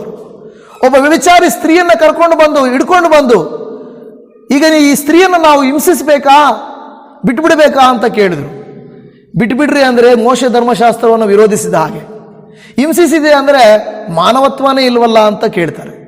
ಇಂಥ ಸಂದರ್ಭದಲ್ಲಿ ಯೇಸು ಸ್ವಾಮಿ ದೈವಿಕ ಜ್ಞಾನವನ್ನ ತೆಗೆದುಕೊಂಡ್ರು. ನಮ್ಮಲ್ಲಿ ಕೂಡ ಪಾಪಕ್ಕೆ ಪ್ರಚೋದನೆ ಬರುವಾಗ ಈ ತರ ಸಿಕ್ಕಿಸುವ ಪ್ರಶ್ನೆಗಳು ಬರ್ತವೆ. ಸಿಕ್ಕಿಸುವ ಪ್ರಶ್ನೆಗಳು, ದೇವರ ಲೋಕನ, ಮನೆಯವರ ದೇವರ, ಇದಾದ ಅಂತ ಬರುವಾಗ ನಾವು ಯೇಸು ಸ್ವಾಮಿಯ ಹಾಗೆ ದೈವಜ್ಞಾನವನ್ನು ಪಡೆದವರಾಗಿ, ದೇವರೇ ನನಗೆ ಈ ಶೋಧನೆ ಬರ್ತಾ ಇದೆ, ಸೈತಾನನ ನನ್ನನ್ನು ವಂಚಿಸಲಿಕ್ಕೆ ನೋಡ್ತಾ ಇದ್ದಾನೆ, ಪಾಪ ಮಾಡಿಸಲಿಕ್ಕೆ ನೋಡ್ತಾ ಇದ್ದಾನೆ, ನಿನ್ನಿಂದ ನನ್ನನ್ನು ದೂರ ಮಾಡಲಿಕ್ಕೆ ನೋಡ್ತಾ ಇದ್ದಾನೆ, ನಾನೀಗ ಏನು ಮಾಡಬೇಕಪ್ಪ ಎಂದು ನೀವು ನಾನು ಪ್ರಾರ್ಥಿಸುವುದಾದರೆ. ಈಗ ಕೆಲವರು ಕೇಳ್ತಾರೆ, ಆ ವ್ಯಭಿಚಾರಿ ಸ್ತ್ರೀಯನ್ನ ಕರ್ಕೊಂಡು ಬಂದು ಕೇಳುವಾಗ ಯೇಸು ಸ್ವಾಮಿ ಯಾಕೆ ಏನೋ ನೆಲದಲ್ಲಿ ನೋಡಿ ಬರೀತಾ ಇದ್ರು ಅಂತ ಹೇಳ್ತಾರೆ. ಏನು ಬರೀತಾ ಇದ್ರು ನಮಗೆ ಗೊತ್ತಿಲ್ಲ, ಏನು ಬರೆದ್ರೂ ಗೊತ್ತಿಲ್ಲ. ಬಟ್ ಆತನು ಸಮಯ ತೆಗೆದುಕೊಂಡು ಆತನು ದೈವಿಕವಾಗಿ ಉತ್ತರ ಕೊಡಲಿಕ್ಕಾಗಿ ಸಿದ್ಧವಾದನು. ನಾವು ಕೂಡ ಅಷ್ಟೇನೆ, ನಮ್ಮನ್ನ ಪಾಪವು ಈ ರೀತಿಯಾಗಿ ಸಿಕ್ಕಿಸಲಿಕ್ಕೆ ನೋಡುವಾಗ ತಾಳ್ಮೆಯಿಂದಿರಬೇಕು, ದೈವ ಜ್ಞಾನವನ್ನು ಹೊಂದಿದವರಾಗಿರಬೇಕು. ದೇವರ ವಾಕ್ಯ ವಿಷಯದಲ್ಲಿ ಏನು ಹೇಳುತ್ತದೆ, ದೇವರ ಚಿತ್ತವೇನೋ ಎಂದು ನಾವು ಅರಿತುಕೊಳ್ಳುವುದಕ್ಕೆ ಪ್ರಯತ್ನ ಪಡಬೇಕು. ನಮ್ಮ ಕೈಯಲ್ಲಿ ಹಣ ಇರ್ಬೋದು, ನಮಗೆ ಅವಕಾಶ ಇರ್ಬೋದು, ನಮಗೆ ಸ್ವಾತಂತ್ರ್ಯ ಇರ್ಬೋದು. ಹಾಗಂತ ಹೇಳಿಬಿಟ್ಟು ನಾವು ಎಲ್ಲ ಪಾಪಗಳನ್ನು ಮಾಡಲಿಕ್ಕೆ ನಾವು ಹೋಗಬಾರದು. ಪೌಲ್ ಹೇಳ್ತಾನೆ, ನನಗೆ ಎಲ್ಲವೂ ಮಾಡುವುದಕ್ಕೆ ಸ್ವಾತಂತ್ರ್ಯವಿದೆ, ಆದರೆ ನಾನು ಎಲ್ಲವನ್ನು ಮಾಡಲಿಕ್ಕೆ ನಾನು ಹೋಗುವುದಿಲ್ಲ ಎಂದು ಹೇಳುತ್ತಾ ಇದ್ದಾರೆ. ಪ್ರಿಯ ದೇವಜನವೇ, ಇವತ್ತು ದೇವರ ಮಕ್ಕಳಾಗಿರುವಂಥ ನಮಗೆ ದೇವರ ವಾಕ್ಯ ಹೇಳುವುದೇನೆಂದರೆ, ನೀವು ನಾನು ಈ ಜನರ ಹಾಗೆ ನಾವು ಯಾವುದರಲ್ಲಿ ಕೊಚ್ಕೊಳ್ಳೋದಲ್ಲ. ನಮ್ಮ ವಂಶ ಯಾವುದು, ನಾವು ಕ್ರೈಸ್ತರು, ನಾವು ಆಲ್ರೆಡಿ ಚೆನ್ನಾಗಿದ್ದೇವೆ, ನಾವೆಲ್ಲ ಪರಿಶುದ್ಧರಾಗಿದ್ದೇವೆ, ಈ ರೀತಿಯಾಗಿ ಅಲ್ಲ. ಆದರೆ ಪ್ರತಿ ಸಾರಿ ದೇವರ ಮುಂದೆ ಬಂದಾಗ ನಮ್ಮನ್ನು ನಾವು ಪರೀಕ್ಷೆ ಮಾಡಿಕೊಂಡು, ದೇವರೇ ನಾನು ಮೆಚ್ಚಿಸುವ ರೀತಿಯಲ್ಲ, ಮಾನಸಾಂತರದ ರೀತಿಯಲ್ಲಿ ಇರಬೇಕೆಂಬುದಾಗಿ. ಯಾಕೆಂದರೆ ದೇವರ ವಾಕ್ಯ ಜ್ಞಾನೋಕ್ತಿಗಳ ಗ್ರಂಥದಲ್ಲಿ 28ನೇ ಅಧ್ಯಾಯದ 13ನೇ ವಾಕ್ಯದಲ್ಲಿ ಹೇಳುತ್ತದೆ. ಜ್ಞಾನೋಕ್ತಿ 28:13ನೇ ವಾಕ್ಯದಲ್ಲಿ, ದೋಷಗಳನ್ನು ಮುಚ್ಚಿಕೊಳ್ಳುವವರಿಗೆ ಶುಭವಾಗದು, ಅವುಗಳನ್ನು ಒಪ್ಪಿಕೊಂಡು ಬಿಟ್ಟು ಬಿಡುವವನಿಗೆ ಕರುಣೆ ದೊರೆಯುವುದು. ಹಾಲೆಲೂಯ. ಏನಂತ ಹೇಳ್ತಾ ಇದೆಯಲ್ಲಿ, ದೋಷಗಳನ್ನು ಮುಚ್ಚಿಕೊಳ್ಳುವವನಿಗೆ ಶುಭವಾಗೋದೇ ಇಲ್ಲ, ಶುಭವಾಗೋದೇ ಇಲ್ಲ, ಖಂಡಿತ ಶುಭವಾಗೋದಿಲ್ಲ. ಆದರೆ ಅದನ್ನು ಒಪ್ಪಿಕೊಂಡು ಬಿಟ್ಟು ಬಿಡುವವನಿಗೆ ಏನಾಗ್ತದೆ, ಕರುಣೆ ದೊರೆಯುವುದು. ದೇವರಿಗೆ ಸ್ತೋತ್ರ. ನಮಗೆ ಕರುಣೆ ಬೇಕಾ, ನಮಗೆ ದೇವರಿಂದ ಶುಭ ಬೇಕಾ, ಖಂಡಿತ ನಾವು ಮೊದಲು ನಮ್ಮನ್ನ ಶುದ್ಧಿ ಮಾಡಿಕೊಳ್ಳಬೇಕು, ಶುದ್ಧಿ ಮಾಡಿಕೊಳ್ಳಬೇಕು. ನಾವು ಯಾರು ಅಡಿಗೆಗಳನ್ನು ಮಾಡುವಾಗ ಏನು ಮಾಡೋದಿಲ್ಲ, ನೆನ್ನೆ ಮಾಡಿದ ಅಡಿಗೆ ಪಾತ್ರೆಯಲ್ಲಿ ತಿರುಗಿ ಅಡಿಗೆ ಮಾಡೋಕೆ ಹೋಗಲ್ಲ. ಮಾಡ್ತೀವ? ನೆನ್ನೆ ಮಾಡೇ ಅಯ್ಯೋ ಯಾರು ತೊಳಿತಾರೆ ಅದರಲ್ಲಿ ಮಾಡು ಅಂತೀವ? ಆಗಲ್ಲ. ಅದು ಅಡಿಗೆ ಆಗಲ್ಲ ಸರಿಯಾಗಿ. ಯಾಕೆಂದ್ರೆ ಪಾತ್ರೆಯನ್ನು ಶುದ್ಧಿ ಮಾಡಿ ಶುಚಿ ಮಾಡಿ ಮತ್ತೆ ಹೊಸದಾಗಿ ನಾವು ಪ್ರಾರಂಭ ಮಾಡಿದ್ರೆ ಅದು ಅಡಿಗೆ. ಇಲ್ಲ ಅಂದರೆ ಇಲ್ಲ ನೆನ್ನೆ ಮುದ್ದೆ ಮಾಡಿದ್ದೀನಿ, ಇಲ್ಲ ನಾನೇನೋ ಸಾಂಬಾರು ಮಾಡಿದ್ದೀನಿ, ಅದೇ ಪಾತ್ರೆಯಲ್ಲಿ ಇಟ್ಕೊಳ್ಳೋಣ, ಹಂಗೆ ಸಾಂಬಾರು ಮಾಡೋಣ, ಮುದ್ದೆ ಮಾಡೋಣ ಅಂತ ಹೇಳಿದ್ರೆ ಆಗೋದಿಲ್ಲ ಅದು. ಯಾಕೆಂದರೆ ಶುಚಿ ಮಾಡಿಕೊಳ್ಳಬೇಕು. ದೇವರು ಕೂಡ ಹೇಳೋದೇನೆಂದರೆ, ನೀವು ನಿಮ್ಮನ್ನು ಒಪ್ಪಿಸಿಕೊಡುವುದಾದರೇನೆ ನಾನು ನಿಮ್ಮನ್ನ ಹೊಸತನವಾಗಿಯೂ ಮತ್ತು ಕಾರ್ಯಗಳಲ್ಲಿ ಮಾಡುತ್ತೇನೆ ಎಂದು ದೇವರು ಹೇಳುತ್ತಾ ಇದ್ದಾನೆ. ನಾವು ಶುಭವನ್ನು ಹೊಂದಬೇಕಾದರೂ, ಕರುಣೆಯನ್ನು ಹೊಂದಬೇಕಾದರೂ ನಾವೇನು ಮಾಡಬೇಕು, ನಮ್ಮನ್ನು ಶುಚಿ ಮಾಡಿಕೊಳ್ಳಬೇಕು. ಅದಕ್ಕೆ ಮತ್ತಾಯನ ಬರೆದ ಸುವಾರ್ತೆಯಲ್ಲಿ 7ನೇ ಅಧ್ಯಾಯದ 16ನೇ ವಾಕ್ಯದಲ್ಲಿ ಕೂಡ ಹೇಳುವಂಥ ಮಾತು ಅಲ್ಲಿ ಹೇಳುತ್ತದೆ, ಅವರ ಫಲಗಳಿಂದ ಅವರನ್ನ ತಿಳುಕೊಳ್ಳುವಿರಿ, ಅವರ ಫಲಗಳಿಂದ ಅವರನ್ನ ತಿಳುಕೊಳ್ಳುವಿರಿ. ಪ್ರೀತಿ ದೇವಜನವೇ, ಅನೇಕ ಹೋರಾಟಗಳು ಪ್ರಯಾಸಗಳು ಲೋಕದಲ್ಲಿ ಬರುತ್ತವೆ. ಆ ಜವಾಬ್ದಾರಿಗಳಲ್ಲಿ ಹೋರಾಟಗಳಲ್ಲಿ ನಮ್ಮ ಫಲಗಳು ಹೇಗಿದ್ದಾವೆ? ಎಲ್ರಿಗೂ ಶೋಧನೆ ಬರುತ್ತೆ. ಯಾರ ಸಂಸಾರದಲ್ಲಿ ಸಮಸ್ಯೆಗಳಿಲ್ಲ? ಯಾರ ಸಮಸ್ಯೆ ಇಲ್ಲ? ಸಮಸ್ಯೆ ನಮ್ಗೆ ಕೊರತೆನೇ ಇಲ್ಲ, ಎಲ್ಲ ಕೊರತೆ ಇಲ್ಲ ಅಂತಲ್ಲ. ಉದಾಹರಣೆಗೆ ಯಾರ ಮನೆಯಲ್ಲಾದರೂ ಶಾಲೆಗೆ ಹೋಗೋ ಮಕ್ಕಳಿದ್ದರು ಅಂತ ತಿಳ್ಕೊಳ್ಳಿ. ಬೆಳಿಗ್ಗೆನೇ ಏನಾಗ್ತಾ ಇರ್ತದೆ ಮನೆಯಲ್ಲಿ? ಕಾಮಾಗಿ ಕ್ವಯೆಟ್ಟಾಗಿ ಎಲ್ಲ ನಡೀತವ? ನಡೆಯಲ್ಲ. ಏನಾಗುತ್ತೆ ಮನೆಯಲ್ಲಿ? ಗಂದರಗೋಳ. ಇಬ್ಬರಿದ್ರಂದ್ರೆ ಸಾಕು, ಒಬ್ಬರಿದ್ರೇ ಕಷ್ಟನೇ. ಅವ್ರನ್ನ ರೆಡಿ ಮಾಡು, ಬ್ಯಾಗಲ್ಲಿ ಬುಕ್ಕಲ್ಲಿ, ವ್ಯಾನ್ ಬರ್ತಾ ಇದೆ, ಟೈಮ್ ಆಗೋಗ್ತಾ ಇದೆ, ಬ್ರೇಕ್ಫಾಸ್ಟಲ್ಲಿ ಬಾಕ್ಸಲ್ಲಿ, ಒಂದಲ್ಲ ಎರಡಲ್ಲ, ಟೆನ್ಷನ್ ಆಗೋಗುತ್ತೆ ಅಲ್ವಾ? ಈ ಟೆನ್ಷನ್ ಆಗೋಗುತ್ತೆ, ಟೆನ್ಷನ್ ಆಗುತ್ತೆ ಎಲ್ರಿಗೂ. ಎಲ್ಲರ ಮನೆಯಲ್ಲಿ ಮಕ್ಕಳಿದ್ದಾರೆ, ಎಲ್ಲರಿಗೂ ಟೆನ್ಷನ್ ಆಗುತ್ತೆ. ಆ ಟೆನ್ಷನನ್ನು ಯಾವ ರೀತಿ ಹ್ಯಾಂಡ್ಲ್ ಮಾಡ್ತಾ ಇದ್ದೀವಿ ನಾವು ಅಲ್ವಾ? ಎಲ್ಲರಿಗೂ ಎಕ್ಸಾಮ್ ಬರುತ್ತೆ ಮಕ್ಕಳಿಗೆ. ಆದರೆ ಎಕ್ಸಾಮ್ಸಲ್ಲಿ ಯಾವ ರೀತಿ ಮಕ್ಕಳು ಹ್ಯಾಂಡ್ಲ್ ಮಾಡ್ತಾರೆ? ಸ್ವಲ್ಪ ಬೆಳೆದಿರೋ ಮಕ್ಕಳು ಹೇಳ್ತಾರೆ, ನಿನಗೇನು ಗೊತ್ತು, ಎಕ್ಸಾಮ್ ಇದೆ, ನಿನಗೇನು ಗೊತ್ತಾಗಲ್ವಾ, ಬೇಗ ರೆಡಿ ಮಾಡು, ಅದು ಕೊಡು ಇದು ಕೊಡು ಇದು ಕೊಡು. ನಿನ್ಗೆ ಗೊತ್ತಿಲ್ಲ, ನಾವು ಹೇಳ್ತೀವಿ ನಾವು ಎಕ್ಸಾಮ್ ಬರ್ದಿದ್ದೀವಿ, ನಿಮ್ಮ ಥರ ಆಡಲ್ಲ. ಅಂದರೆ ನಿಮ್ಮ ಕಾಲ ಆಯಿತು, ನಮ್ಮ ಕಾಲ ಬೇರೆ ಅಲ್ವಾ? ಕೇಳೋದು ಏನಂದ್ರೆ ಒಂಥರ ಅಂದರೆ ಟೆನ್ಷನ್ ಆಗ್ತದೆ. ಅಂದರೆ ಎಲ್ಲರಿಗೂ ಎಕ್ಸಾಮ್ಸು ಇದ್ದಾವೆ, ಎಲ್ಲರ ಮನೆಯಲ್ಲೂ ಮಕ್ಕಳು ಇರ್ತಾರೆ, ಎಲ್ಲರಿಗೂ ಟೆನ್ಷನ್ ಇರ್ತದೆ. ಕೆಲವರು ಸಾರಿ ಹಣಕಾಸಿನ ತೊಂದರೆ ಇರ್ತದೆ, ಕೆಲವರಿಗೆ ಸಾಲದ ಸಮಸ್ಯೆ ಇರ್ತದೆ, ಕೆಲವರು ಮನೆಗಳಲ್ಲಿ ರೋಗದಲ್ಲಿರುವವರು ಇರ್ತಾರೆ, ವಯಸ್ಸಾದವರು ಇರ್ತಾರೆ, ಮನೆಗಳಲ್ಲಿ ಇದ್ದೇ ಇರ್ತಾರೆ.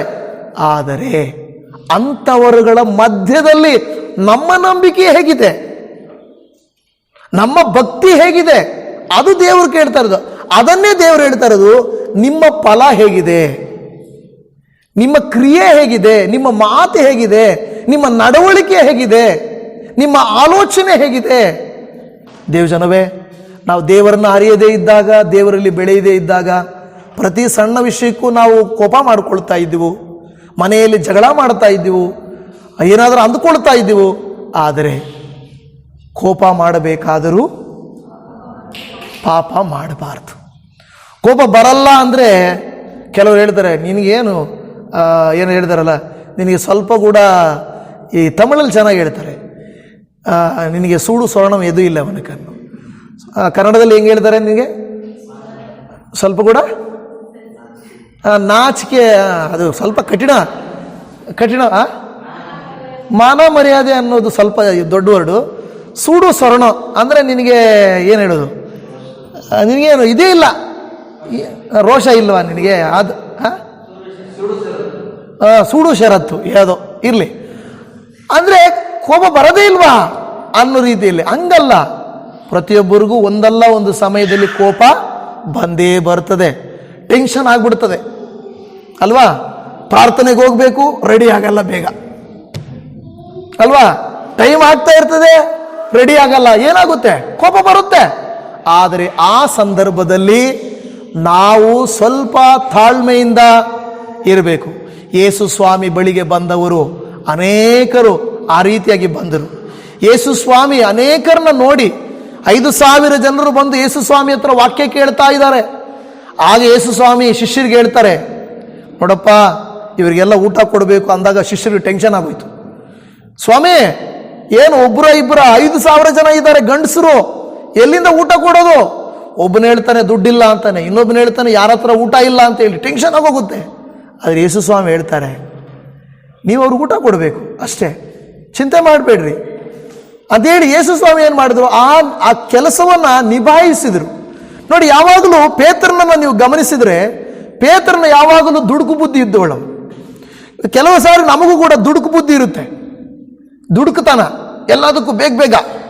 ಪೇತ್ರನ ಕೆಲಸ ನೋಡ್ತಾ ಯೇಸು ಸ್ವಾಮಿಯನ್ನ ಹಿಡಿಯಲಿಕ್ಕೆ ಬಂದಾಗ ಕತ್ತಿ ತಗೊಂಡು ಅವನ ಕಿವಿಯನ್ನು ಕಟ್ ಮಾಡಿಬಿಡ್ತಾನೆ. ಏನು ಅನ್ಕೊಂಡ್ಬಿಟ್ಟ, ಕತ್ತಿಯಲ್ಲಿ ಯೇಸು ಸ್ವಾಮಿನ ಕಾಪಾಡ್ಬೋದು ಅನ್ಕೊಂಡ್ಬಿಟ್ಟ. ಆದರೆ ಯೇಸು ಸ್ವಾಮಿ ಹೇಳ್ತಾನೆ, ಪೇತ್ರ ಕತ್ತಿ ಕೈ ಒಳಗಡೆ ಇಡು. ಆದರೆ ಕೆಲವು ತಿಂಗಳುಗಳು, ಕೆಲವು ವರ್ಷಗಳಾದ ಮೇಲೆ ಯಾವಾಗ ಪೇತ್ರನು ಮನ ತಿರುಗಿಕೊಂಡು ಪಶ್ಚಾತ್ತಾಪ ಪಟ್ಟು ಯೇಸು ಸ್ವಾಮಿನ ಹಿಡ್ಕೊಟ್ಟಿದ್ದಕ್ಕೂ ಪಶ್ಚಾತ್ತಾಪ ಪಟ್ಟು ದೇವರಲ್ಲಿ ಬೆಳೀತಾನೋ, ನಾವು ನೋಡ್ತಾ ಇದ್ದೇವೆ. ಅವನು 50 ದಿನದ ಮೇಲೆ, ಆನಂತರ ಪವಿತ್ರಾತ್ಮನು ಇಳಿದ ನಂತರ ನೋಡುತ್ತೇವೆ, ಒಂದು ಒಳ್ಳೆ ವ್ಯಕ್ತಿಯಾಗಿ ಎದ್ದು ನಿಂತುಕೊಂಡು ಅವನು ಸುವಾರ್ತೆಯನ್ನು ಸಾರ್ತಾನೆ. ಒಂದೇ ದಿವಸದಲ್ಲಿ 3,000 ಜನ ಮಾನಸಾಂತರ ಹೊಂದುತ್ತಾರೆ. ಹಲ್ಲೆಲೂಯಾ. ನಾವು ಯೇಸುವಿನಲ್ಲಿ ಇರುವುದಕ್ಕಿಂತ ಮುಂಚೆ, ವಾಕ್ಯಗಳನ್ನು ಆಲಿಸುವುದಕ್ಕಿಂತ ಮುಂಚೆ, ಕರ್ತನಲ್ಲಿ ಬರುವುದಕ್ಕಿಂತ ಮುಂಚೆ ನಮಗಲ್ಲಿ ದುಡುಕು ಸ್ವಭಾವ ಇರುವುದು, ಕೋಪ ಇರಬಹುದು, ಯಾವುದೇ ಬೇರೆ ಕೆಟ್ಟತನಗಳಿರ್ಬೋದು. ಅವು ಇನ್ನೂ ದೇವರಲ್ಲಿ ಇದ್ದಾಗಲೂ ನಮ್ಮಲ್ಲಿ ಹಾಗೇ ಇದ್ದರೆ ಒಳ್ಳೆಯದಲ್ಲ. ಅದಕ್ಕೆ ದೇವರ ವಾಕ್ಯ ಹೇಳುತ್ತದೆ, ನಾವೇನು ಮಾಡಬೇಕು, ನಮ್ಮ ಆಲೋಚನೆಯಲ್ಲಿ ಬದಲಾವಣೆ ಬರಬೇಕು, ನಾವು ಕೊಡುವ ಪ್ರಾಮುಖ್ಯತೆಗಳಲ್ಲಿ ಬದಲಾವಣೆ ಕೊಡಬೇಕು. ಮೊದಲು ನಾವೇನು ಮಾಡ್ತೇವೆ, ಮೊದಲು ದೇವರನ್ನ ಅರಿಯದೇ ಇದ್ದಾಗ, ದೇವರಲ್ಲಿ ಬೆಳೆಯದೇ ಇದ್ದಾಗ ಏನು ಮಾಡ್ತಾ ಇದ್ರಿ, ಲೋಕದ ಜನ ಏನು ಮಾಡ್ತಾರೆ, ಬೆಳಗ್ಗೆ ಎದ್ದ ತಕ್ಷಣ ಟೀ ಕಾಫಿ ಕುಡಿದು, ನ್ಯೂಸ್ ಪೇಪರ್ ತಗೊಂಡು, ನ್ಯೂಸ್ನ TV ಚಾನಲಲ್ಲಿ ಹಾಕ್ಕೊಂಡು ಏನನ್ನ ಮಾಡ್ತಾ ಇರ್ತಾರೆ. ಕೆಲವರು ಕೆಟ್ಟ ರೂಢಿಗಳಿಗೆಲ್ಲ ಹೋಗ್ತಾರೆ. ದೇವ್ರ ಮಕ್ಕಳಾಗಾದ್ರೆ ಏನು ರೂಢಿ ಮಾಡಬೇಕು, ಯಾವ ರೂಢಿ ಮಾಡಬೇಕು? ನಾವು ಕೂಡ ಅವರು ಲೋಕದ ನ್ಯೂಸನ್ನು, ಲೋಕದ ನ್ಯೂಸ್ ಪೇಪರು, ನ್ಯೂಸ್ ಚಾನಲ್ ಅನ್ನು ನೋಡ್ತಾರೆ. ನಾವು ದೇವರ ವಾಕ್ಯವನ್ನು, ಪ್ರಾರ್ಥನೆಯನ್ನು ಎದುರು ನೋಡಬೇಕು. ನಮ್ಮಲ್ಲಿ ಆ ನೋಡಿ, ಎಷ್ಟೋ ಜನ ಕ್ರೈಸ್ತರಲ್ಲಿ ಆ ಬದಲಾವಣೆನೇ ಇಲ್ಲ. ಏನಂದ್ರೆ ಬದಲಾವಣೆ, ಸುಮ್ಮನೆ ಕ್ರಿಸ್ಮಸ್ ಟೈಮಲ್ಲಿ ಜಾಸ್ತಿ ಜನ ಕಾಣಿಸ್ತಾರೆ, ನ್ಯೂ ಇಯರಲ್ಲಿ ಜಾಸ್ತಿ ಜನ ಕಾಣಿಸ್ತಾರೆ, ಆಮೇಲೆ ಮಾರ್ಚ್ ಏಪ್ರಿಲಲ್ಲಿ ಈಸ್ಟರ್ಗೆ ಕಾಣಿಸ್ಕೊಳ್ತಾರೆ. ಮಿಕ್ಕಿದ ದಿನಗಳಲ್ಲೆಲ್ಲ ಮಾಮೂಲಿ ಜನರಂತೆ ಇರ್ತಾರೆ. ದೇವ್ರ ವಾಕ್ಯ ಅದಕ್ಕೆ ನಮ್ಮನ್ನು ಕರೆದಿದ್ದು, ಭಾನುವಾರ ಮಾತ್ರ ಪರಿಶುದ್ಧರಾಗಿರುವುದಕ್ಕೆ ಕರೆದಿದ್ದು, ಕ್ರಿಸ್ಮಸ್ ಮಾತ್ರನ, ನ್ಯೂ ಇಯರ್ಗೂ ಈಸ್ಟರ್ಗೂ ಮಾತ್ರ ನಾವು ಪರಿಶುದ್ಧರಾಗಿರ್ಬೇಕಂತ ದೇವರು ಕರೆದ್ರ? ಇಲ್ಲ. ನಮ್ಮ ಜೀವಿತವೇ ಮಾರ್ಪಾಡಾಗಿರಬೇಕು. ಕೆಲವು ದಿನಗಳಲ್ಲ, ಕೆಲವು ಭಾಗಗಳಲ್ಲ, ಅಷ್ಟು ಸುಲಭನೂ ಅಲ್ಲ. ನಮಗೆ ಹೋರಾಟ ಬಂದೇ ಬರುತ್ತೆ, ಶೋಧನೆ ಬಂದೇ ಬರುತ್ತೆ. ಆದರೆ ಪ್ರತಿನಿತ್ಯ ನಮ್ಮನ್ನು ಶುದ್ಧೀಕರಣ ಮಾಡಿಕೊಳ್ಳುತ್ತಿರಬೇಕು. ನಾವು ಯಾವುದಕ್ಕೆ ಪ್ರಾಮುಖ್ಯತೆ ಕೊಡ್ತಾ ಇದ್ದೇವೆ, ಯಾವ ಸಂಬಂಧಕ್ಕೆ ಪ್ರಾಮುಖ್ಯತೆ ಕೊಡ್ತಾ ಇದ್ದೇವೆ, ನಮ್ಮ ನಡವಳಿಕೆ ಹೇಗಿದೆ, ನಮ್ಮ ಜೀವಿತ ಹೇಗಿದೆ, ಇದೆಲ್ಲವನ್ನು ನಾವೇನು ಮಾಡಬೇಕು, ತೆಗೆದುಕೊಳ್ಬೇಕು. ಇವರೇನು ಮಾಡಿದ್ರಲ್ಲಿ, ಅಬ್ರಹಾಮನು ನಮಗೆ ಮೂಲ ಪುರುಷನಲ್ಲವೇ, ಅವ್ರಿಗೆ ಅದೇ ಒಂದು ದೊಡ್ಡ ವಿಷಯ ಆಗೋಗಿತ್ತು. ಅದಕ್ಕೆ ಲೂಕನ ಬರೆದ ಸುವಾರ್ತೆ 3ನೇ ಅಧ್ಯಾಯ 8ನೇ ವಚನದ 2ನೇ ಭಾಗ ಹೇಳ್ತದೆ, ದೇವರು ಅಬ್ರಹಾಮನಿಗೆ ಈ ಕಲ್ಲುಗಳಿಂದಲೂ ಮಕ್ಕಳನ್ನು ಹುಟ್ಟಿಸಬಲ್ಲನೆಂದು ನಿಮಗೆ ಹೇಳುತ್ತೇನೆ. ಹಾಲೆಲೂಯಾ. ಅವ್ರೇನು ಅಂದ್ಕೊಂಡಿದ್ದಾರೆ ಅಂದರೆ, ಅಬ್ರಹಾಮನಿಗೆ ಈ ಕಲ್ಲುಗಳಿಂದಲೂ ಮಕ್ಕಳುಗಳನ್ನು ಹುಟ್ಟಿಸಬಲ್ಲನು. ದೇವರಿಗೆ ಎಲ್ಲವೂ ಸಾಧ್ಯ. ಅವರೇನು ಅಂದ್ಕೊಂಡಿದ್ರು ಅಂದರೆ, ಇಲ್ಲ ಇಲ್ಲ, ನಮ್ಮ ಮೂಲ ಪಿತೃಗಳೇ ಮೂಲ, ಅವರಿಂದಲೇ. ನೋಡಿ, ದೇವರಿಗೆ ಮನುಷ್ಯರಲ್ಲದೆ ಹೋದರೂ ಕೂಡ ಎಲ್ಲವೂ ಸಾಧ್ಯ. ಯೇಸು ಸ್ವಾಮಿಯನ್ನ ಯೆರೂಸಲೇಮ್ ಯಾತ್ರೆಗೆ ಹೋಗುವಾಗ ಅನೇಕರು ಬಂದು ಹೇಳಿದರು, ಅಯ್ಯ ನಿಮ್ಮ ಶಿಷ್ಯರಿಗೆ ಹೇಳ್ರಿ, ನಿಮ್ಮ ಹಿಂದೆ ಬರೋರಿಗೆ ಹೇಳ್ರಿ, ಅವ್ರ ಬಾಯಿ ಸ್ವಲ್ಪ ಮುಚ್ಕೊಂಡ್ರೆ ಕೇಳ್ರಿ, ಅವ್ರ ಹಾಲೆಲ್ಲೂ ಹೇಳ್ತಾ ಇದ್ದಾರೆ, ಹೊಸನ್ನ ಹೇಳ್ತಾ ಇದ್ದಾರೆ ಅಂತ ಹೇಳಿದರು. ಯೇಸು ಸ್ವಾಮಿ ಏನು ಹೇಳಿದ್ರು ಅವ್ರಿಗೆ? ಏನು ಹೇಳಿದರು? ಅವರು ಬಾಯಿಗಳನ್ನು ಮುಚ್ಚಿದ್ರೆ ಕಲ್ಲುಗಳು ಬೇಕಾದರೂ ಬಾಯಿಗಳನ್ನು ತೆರೆಯಬಲ್ಲು. ಹಾಲೆಲೂಯ. ಇವತ್ತು ನಾವು ಅಂದ್ಕೊಳ್ತೇವೆ, ನಾನು ದೇವರನ್ನ ಆರಾಧನೆ ಮಾಡದೆ ಹೋದರೆ ದೇವರ ಮಹಿಮೆ ಕಡಿಮೆ ಆಗೋಗುತ್ತೆ ಅಂತ. ಆಗುತ್ತಾ? ಆಗುತ್ತಾ? ಖಂಡಿತ ಸಾಧ್ಯ ಇಲ್ಲ. ನೋಡಿ, ಸೂರ್ಯನ ಬೆಳಕನ್ನು ನಾವು ಎಷ್ಟು ಏನು ಮಾಡಿದ್ರೂ ತಡೆಯೋಕ್ಕಾಗಲ್ಲ. ಮೇಘಗಳು ಸ್ವಲ್ಪ ಕಾಲ ತಡಿಬೋದೇನೋ, ಆದರೆ ಪೂರ್ತಿಯಾಗಿ ಸೂರ್ಯನನ್ನು ತಡೆಯಲಿಕ್ಕೆ ಅವ ಕೈಯಲ್ಲಿ ಆಗಲ್ಲ. ಹಾಗೇನೆ ದೇವರ ಮಕ್ಕಳ ವಿಷಯದಲ್ಲಿ ಶೋಧನೆಗಳಾಗಲಿ, ವೇದನೆಗಳಾಗಲಿ, ಕಷ್ಟಗಳಾಗಲಿ, ಕಣ್ಣೀರುಗಳಾಗಲಿ, ನಿರಂತರವಾಗಿ ದೇವರ ಕಾರ್ಯವನ್ನು ತಡೆಯಲಿಕ್ಕೆ ಸಾಧ್ಯವಿಲ್ಲ. ದೇವರು 1000 ಸೂರ್ಯಗಳಿಗಿಂತಲೂ ಹೆಚ್ಚಾದವನು. ಆದರೆ ನಾವು ಮನಸ್ಸು ಕೊಡುವುದಾದರೆ, ಮನ ತಿರುಗುವುದಾದರೆ, ದೇವರು ದೊಡ್ಡ ಕಾರ್ಯಗಳನ್ನು ನಮ್ಮ ಜೀವಿತದಲ್ಲಿ ಮಾಡಲಿಕ್ಕಿದ್ದಾರೆ. ದೇವರಿಗೆ ಬೇಕಾಗಿರೋದೇನೆಂದರೆ ಸಿದ್ಧವಾದ ಪಾತ್ರೆ, ಸಿದ್ಧವಾದ ಮನಸ್ಸು. ನೀನು ಸಿದ್ಧವಾಗಿದ್ದರೆ, ಅದಕ್ಕೆ ದೇವರು ಹೇಳ್ತದೆ, ನೀನು ನಂಬಿದರೆ ದೇವರ ಮಹಿಮೆಯನ್ನು, ಅದು ಬಹಳ ಮುಖ್ಯ ದೇವರಿಗೆ. ನೀನು ನಂಬಿದರೆ ದೇವರ ಮಹಿಮೆಯನ್ನು ಕಾಣುವಿ. ಅದಕ್ಕೆ ಈ ಸ್ಥಾನಿಕನಾದ ಯೋಜನೆ ಹೇಳ್ತಾನೆ, ನಿಮ್ಮ ಅಬ್ರಹಾಮನಲ್ಲಿ ಹೊಗಳ್ಕೊಳ್ಬೇಡ್ರಪ್ಪ, ನಿಮ್ಮ ಸಂಪ್ರದಾಯಗಳಲ್ಲಿ ಹೊಗಳ್ಕೊಳ್ಬೇಡ್ರಿ, ಬದಲಾಗಿ ನಿಮ್ಮ ಮನಸ್ಸುಗಳನ್ನು ಮಾರ್ಪಡಿಸಿಕೊಳ್ಳ್ರಿ. ಇದು ದೇವರ ಮಕ್ಕಳು ಯಾವುದರಲ್ಲಿ ಹೊಗಳ್ಕೊಳ್ತಾರೆ? ಯಾವುದರಲ್ಲಿ ಹೊಗಳ್ಕೊಳ್ತಾರೆ? ನನಗೇನು ದೇವರ ಹತ್ರ ಹೋಗ್ಬೇಕಾಗಿಲ್ಲ, ಬೇಕಾದ್ರೆ ನೋಡಿ, ನಮ್ಮ ಕೆಲವರು ಹೇಳ್ತಾರೆ, ನಾವು ಎಂಥ ಚರ್ಚ್ಗೆ ಹೋಗ್ತಾ ಇದ್ದೀವಿ ಗೊತ್ತಾ? ಚರ್ಚ್ ನಿಮಗೆ ಯಾವ ಉತ್ತರನೂ ಕೊಡಲ್ಲ. ನಾವು ಎಂಥ ಪಾಸ್ಟರ್ ಹತ್ರ ಹೋಗ್ತಾ ಇದ್ದೀವಿ ಗೊತ್ತಾ? ನಿಮ್ಮ ಪಾಸ್ಟ್ರಿಂದ ಏನು ಪ್ರಯೋಜನ ಇಲ್ಲ. ನಮ್ಮ ಡಿನಾಮಿನೇಷನ್ ಯಾವುದು ಗೊತ್ತಾ? ಕೆಲವರು ಹೇಳ್ತಾರೆ, ನಮ್ಮ ಡಿನಾಮಿನೇಷನ್ ಪ್ರಪಂಚದಲ್ಲೇ ಜಾಸ್ತಿ ಚರ್ಚ್ಗಳಿರೋದು. ಅದಕ್ಕೇನಂತೆ? ನಿಮ್ದು ಜಾಸ್ತಿ ಚರ್ಚ್ಗಳಿರೋ ಚರ್ಚ್ಗೆ ನೀವು ಹೋಗ್ತಾ ಇದ್ದೀರಂತ ದೇವರು ನಿಮಗೆ ಸ್ಪೆಷಲ್ ಗ್ರೇಸ್ ಕೊಡ್ತಾರಾ? ಎಲ್ಲಾದರೂ ಕೊಡ್ತಾರಾ? ಕೆಲವರು ನನಗೆ ಹೇಳಿದಾರೆ ಆ ಥರ, ಓ ನೀವು ಇಂಡಿಪೆಂಡೆಂಟಾ ನೀವು? ನಮ್ಮದು ಗೊತ್ತಾ, ನಮ್ಮ ಡಿನಾಮಿನೇಷನ್ ಎಷ್ಟು ಕಂಟ್ರೀಸಲ್ಲಿದೆ ಗೊತ್ತಾ? ಸೊ ನಿಮ್ಮ ಕಂಟ್ರೀಸಲ್ಲಿ ಜಾಸ್ತಿ ಕಂಟ್ರೀಸಲ್ಲಿದ್ದರೆ ಹಾಗಾದರೆ ದೇವ್ರಿಗೆ ನೀವು ಹತ್ರನಾ? ಡಿನಾಮಿನೇಷನ್ ಅಲ್ಲ, ಮನಸ್ಸುಗಳು ಮುಖ್ಯ. ನಾವು ಯಾವ ಸಭೆ ಹೆಸರು ಮುಖ್ಯ ಅಲ್ಲ, ಸೇವಕರೇ ಮುಖ್ಯ ಅಲ್ಲ, ಕಟ್ಟಡಗಳು ಮುಖ್ಯ ಅಲ್ಲ. ನಿಮ್ಮ ಮನಸ್ಸು ದೇವರ ಕಡೆಗೆ ತಿರುಗಿತೆಂದು ತಕ್ಕ ಫಲದಿಂದ ತೋರಿಸಿರಿ, ಅಷ್ಟೇ. ಅಷ್ಟೇ ನಾವು ಹೇಳೋದು. ಎಷ್ಟೋ ದೊಡ್ಡ ಸಭೆಗಳಿಗೆ ಹೋಗಿದ್ದಾರೆ ಅಂತೇಳಿ ಅವರು ಎಲ್ಲರೂ ಪರಿಶುದ್ಧರು ಅಂತಲ್ಲ. ಸಣ್ಣ ಸಭೆಗಳಲ್ಲಿದ್ದಾರೆ ಅಂದರೆ ಅವರು ಪಾಪಿಗಳು ಅಲ್ಲೂ ಅಲ್ಲ. ನಾವು ದೇವರ ಕಡೆಗೆ ಮನಸ್ಸನ್ನು ತಿರುಗಿಸಿ ನಾವು ಪ್ರತಿ ವಿಷಯದಲ್ಲಿ ಎಚ್ಚರಿಕೆಯಿಂದ ನಮ್ಮನ್ನು ನೋಡಿಕೊಳ್ಳುವುದಾದರೆ ನಮ್ಮ ಮನಸ್ಸು ಆತನು ಬದಲಾಯಿಸುತ್ತಾನೆ. ಆಗ ದೇವರು ಹೊಸ ಕಾರ್ಯಗಳನ್ನು ನಮ್ಮಲ್ಲಿ ಮಾಡುತ್ತಾನೆ. 2 ಕೊರಿಂಥ 5:17 ಹೇಳುತ್ತದೆ, ಯಾವನಾದರೂ ಕ್ರಿಸ್ತನಲ್ಲಿದ್ದರೆ ಅವನು ನೂತನ ಸೃಷ್ಟಿಯಾದನು. ಈಗೋ ಪೂರ್ವ ಸ್ಥಿತಿ ಹೋಗಿ ಎಲ್ಲವೂ ನೂತನವಾಯಿತು. ಹಾಲೆಲೂಯ. ನೋಡಿ, ನೂತನವಾಗಬೇಕು ಜೀವಿತ, ಯಾವಾಗಲೂ ನೂತನವಾಗಬೇಕು. ಆ ನೂತನ ಜೀವಿತ ದೇವರಿಗಿಷ್ಟ. ಒಂದು ವೇಳೆ ಇಲ್ಲಿ ಹೇಳ್ತಾ ಇದ್ದಾನೆ, ಅದಾದ ಮೇಲೆ 9ನೇ ವಚನಕ್ಕೆ ಬಂದಾಗ, ಲೂಕನ ಬರೆದ ಸುವಾರ್ತೆ 3ನೇ ಅಧ್ಯಾಯ 9ನೇ ವಚನದಲ್ಲಿ ಅಲ್ಲಿ ಮುಂದಕ್ಕೆ ಎಚ್ಚರಿಸ್ತಾ ಇದ್ದಾನೆ, ಈಗಲೇ ಮರಗಳ ಬೇರಿಗೆ ಕೊಡಲಿ ಹಾಕಿಯದೆ ಒಳ್ಳೆ ಫಲವನ್ನು ಕೊಡದ ಪ್ರತಿಯೊಂದು ಮರವನ್ನು ಕಡಿದು ಬೆಂಕಿಯಲ್ಲಿ ಹಾಕುವರು ಎಂದು ಹೇಳಿದನು. ಗಿಡ ಏನಾಗುತ್ತಂತೆ, ಫಲ ಕೊಟ್ಟಿಲ್ಲ ಅಂದರೆ ಕಡಿದು ಬಿಸಾಕ್ತಾರೆ ಅಲ್ವಾ? ಅಷ್ಟೇ ಮಾಡೋದು. ಒಂದು ಗಿಡ ನಾವು ಯಾಕೆ ಹಾಕ್ತೀವಿ? ಒಂದು ಪರಂಗಿ ಗಿಡ ಹಾಕ್ತೀವಿ ಅಂತ ತಿಳ್ಕೊಳ್ಳಿ. ಪರಂಗಿ ಗಿಡ ಪರಂಗಿಕಾಯಿ ಬಿಟ್ಟಿಲ್ಲ ಅಂದ್ರೆ ಏನಕ್ಕೆ ಅದು ಮತ್ತೆ ಅಲ್ವಾ? ಏನಕ್ಕೂ ಆಗಲ್ಲ ಅದು. ಅಯ್ಯೋ ಇದು ಬಿಡ್ತಾ ಇಲ್ಲ, ಅದನ್ನು ಕಟ್ ಮಾಡಿ ಬೇರೆ ಗಿಡ ಹಾಕೋಣ ಅಲ್ಲಿ ಅಂತ ಹೇಳ್ತಾರೆ. ಹಾಗೆ ದೇವರು ಹೇಳುವಂಥ ಮಾತು ಅವರನ್ನು ಎಚ್ಚರಿಸ್ತಾ ಇದ್ದಾನೆ. ನೀವಲ್ಲದೆ ಹೋದರೆ ಇನ್ನೊಬ್ಬರು ನನಗೆ. ದೇವ್ರಿಗೆ ನಾವು ಯಾರು? ನಾವು ಬರೀ ಮಣ್ಣು, ನಾವು ಬರೀ ಉಸಿರು. ನಾವಲ್ಲದೆ ಹೋದರೆ ಬೇರೆಯವರಿಗೆ. ಅದಕ್ಕೆ ಹೇಳಿದೆ ಸ್ವಾಮಿ, ಇವರಲ್ಲದೆ ಹೋದರೆ ಕಲ್ಲುಗಳು ಕೂಗ್ತವೆ.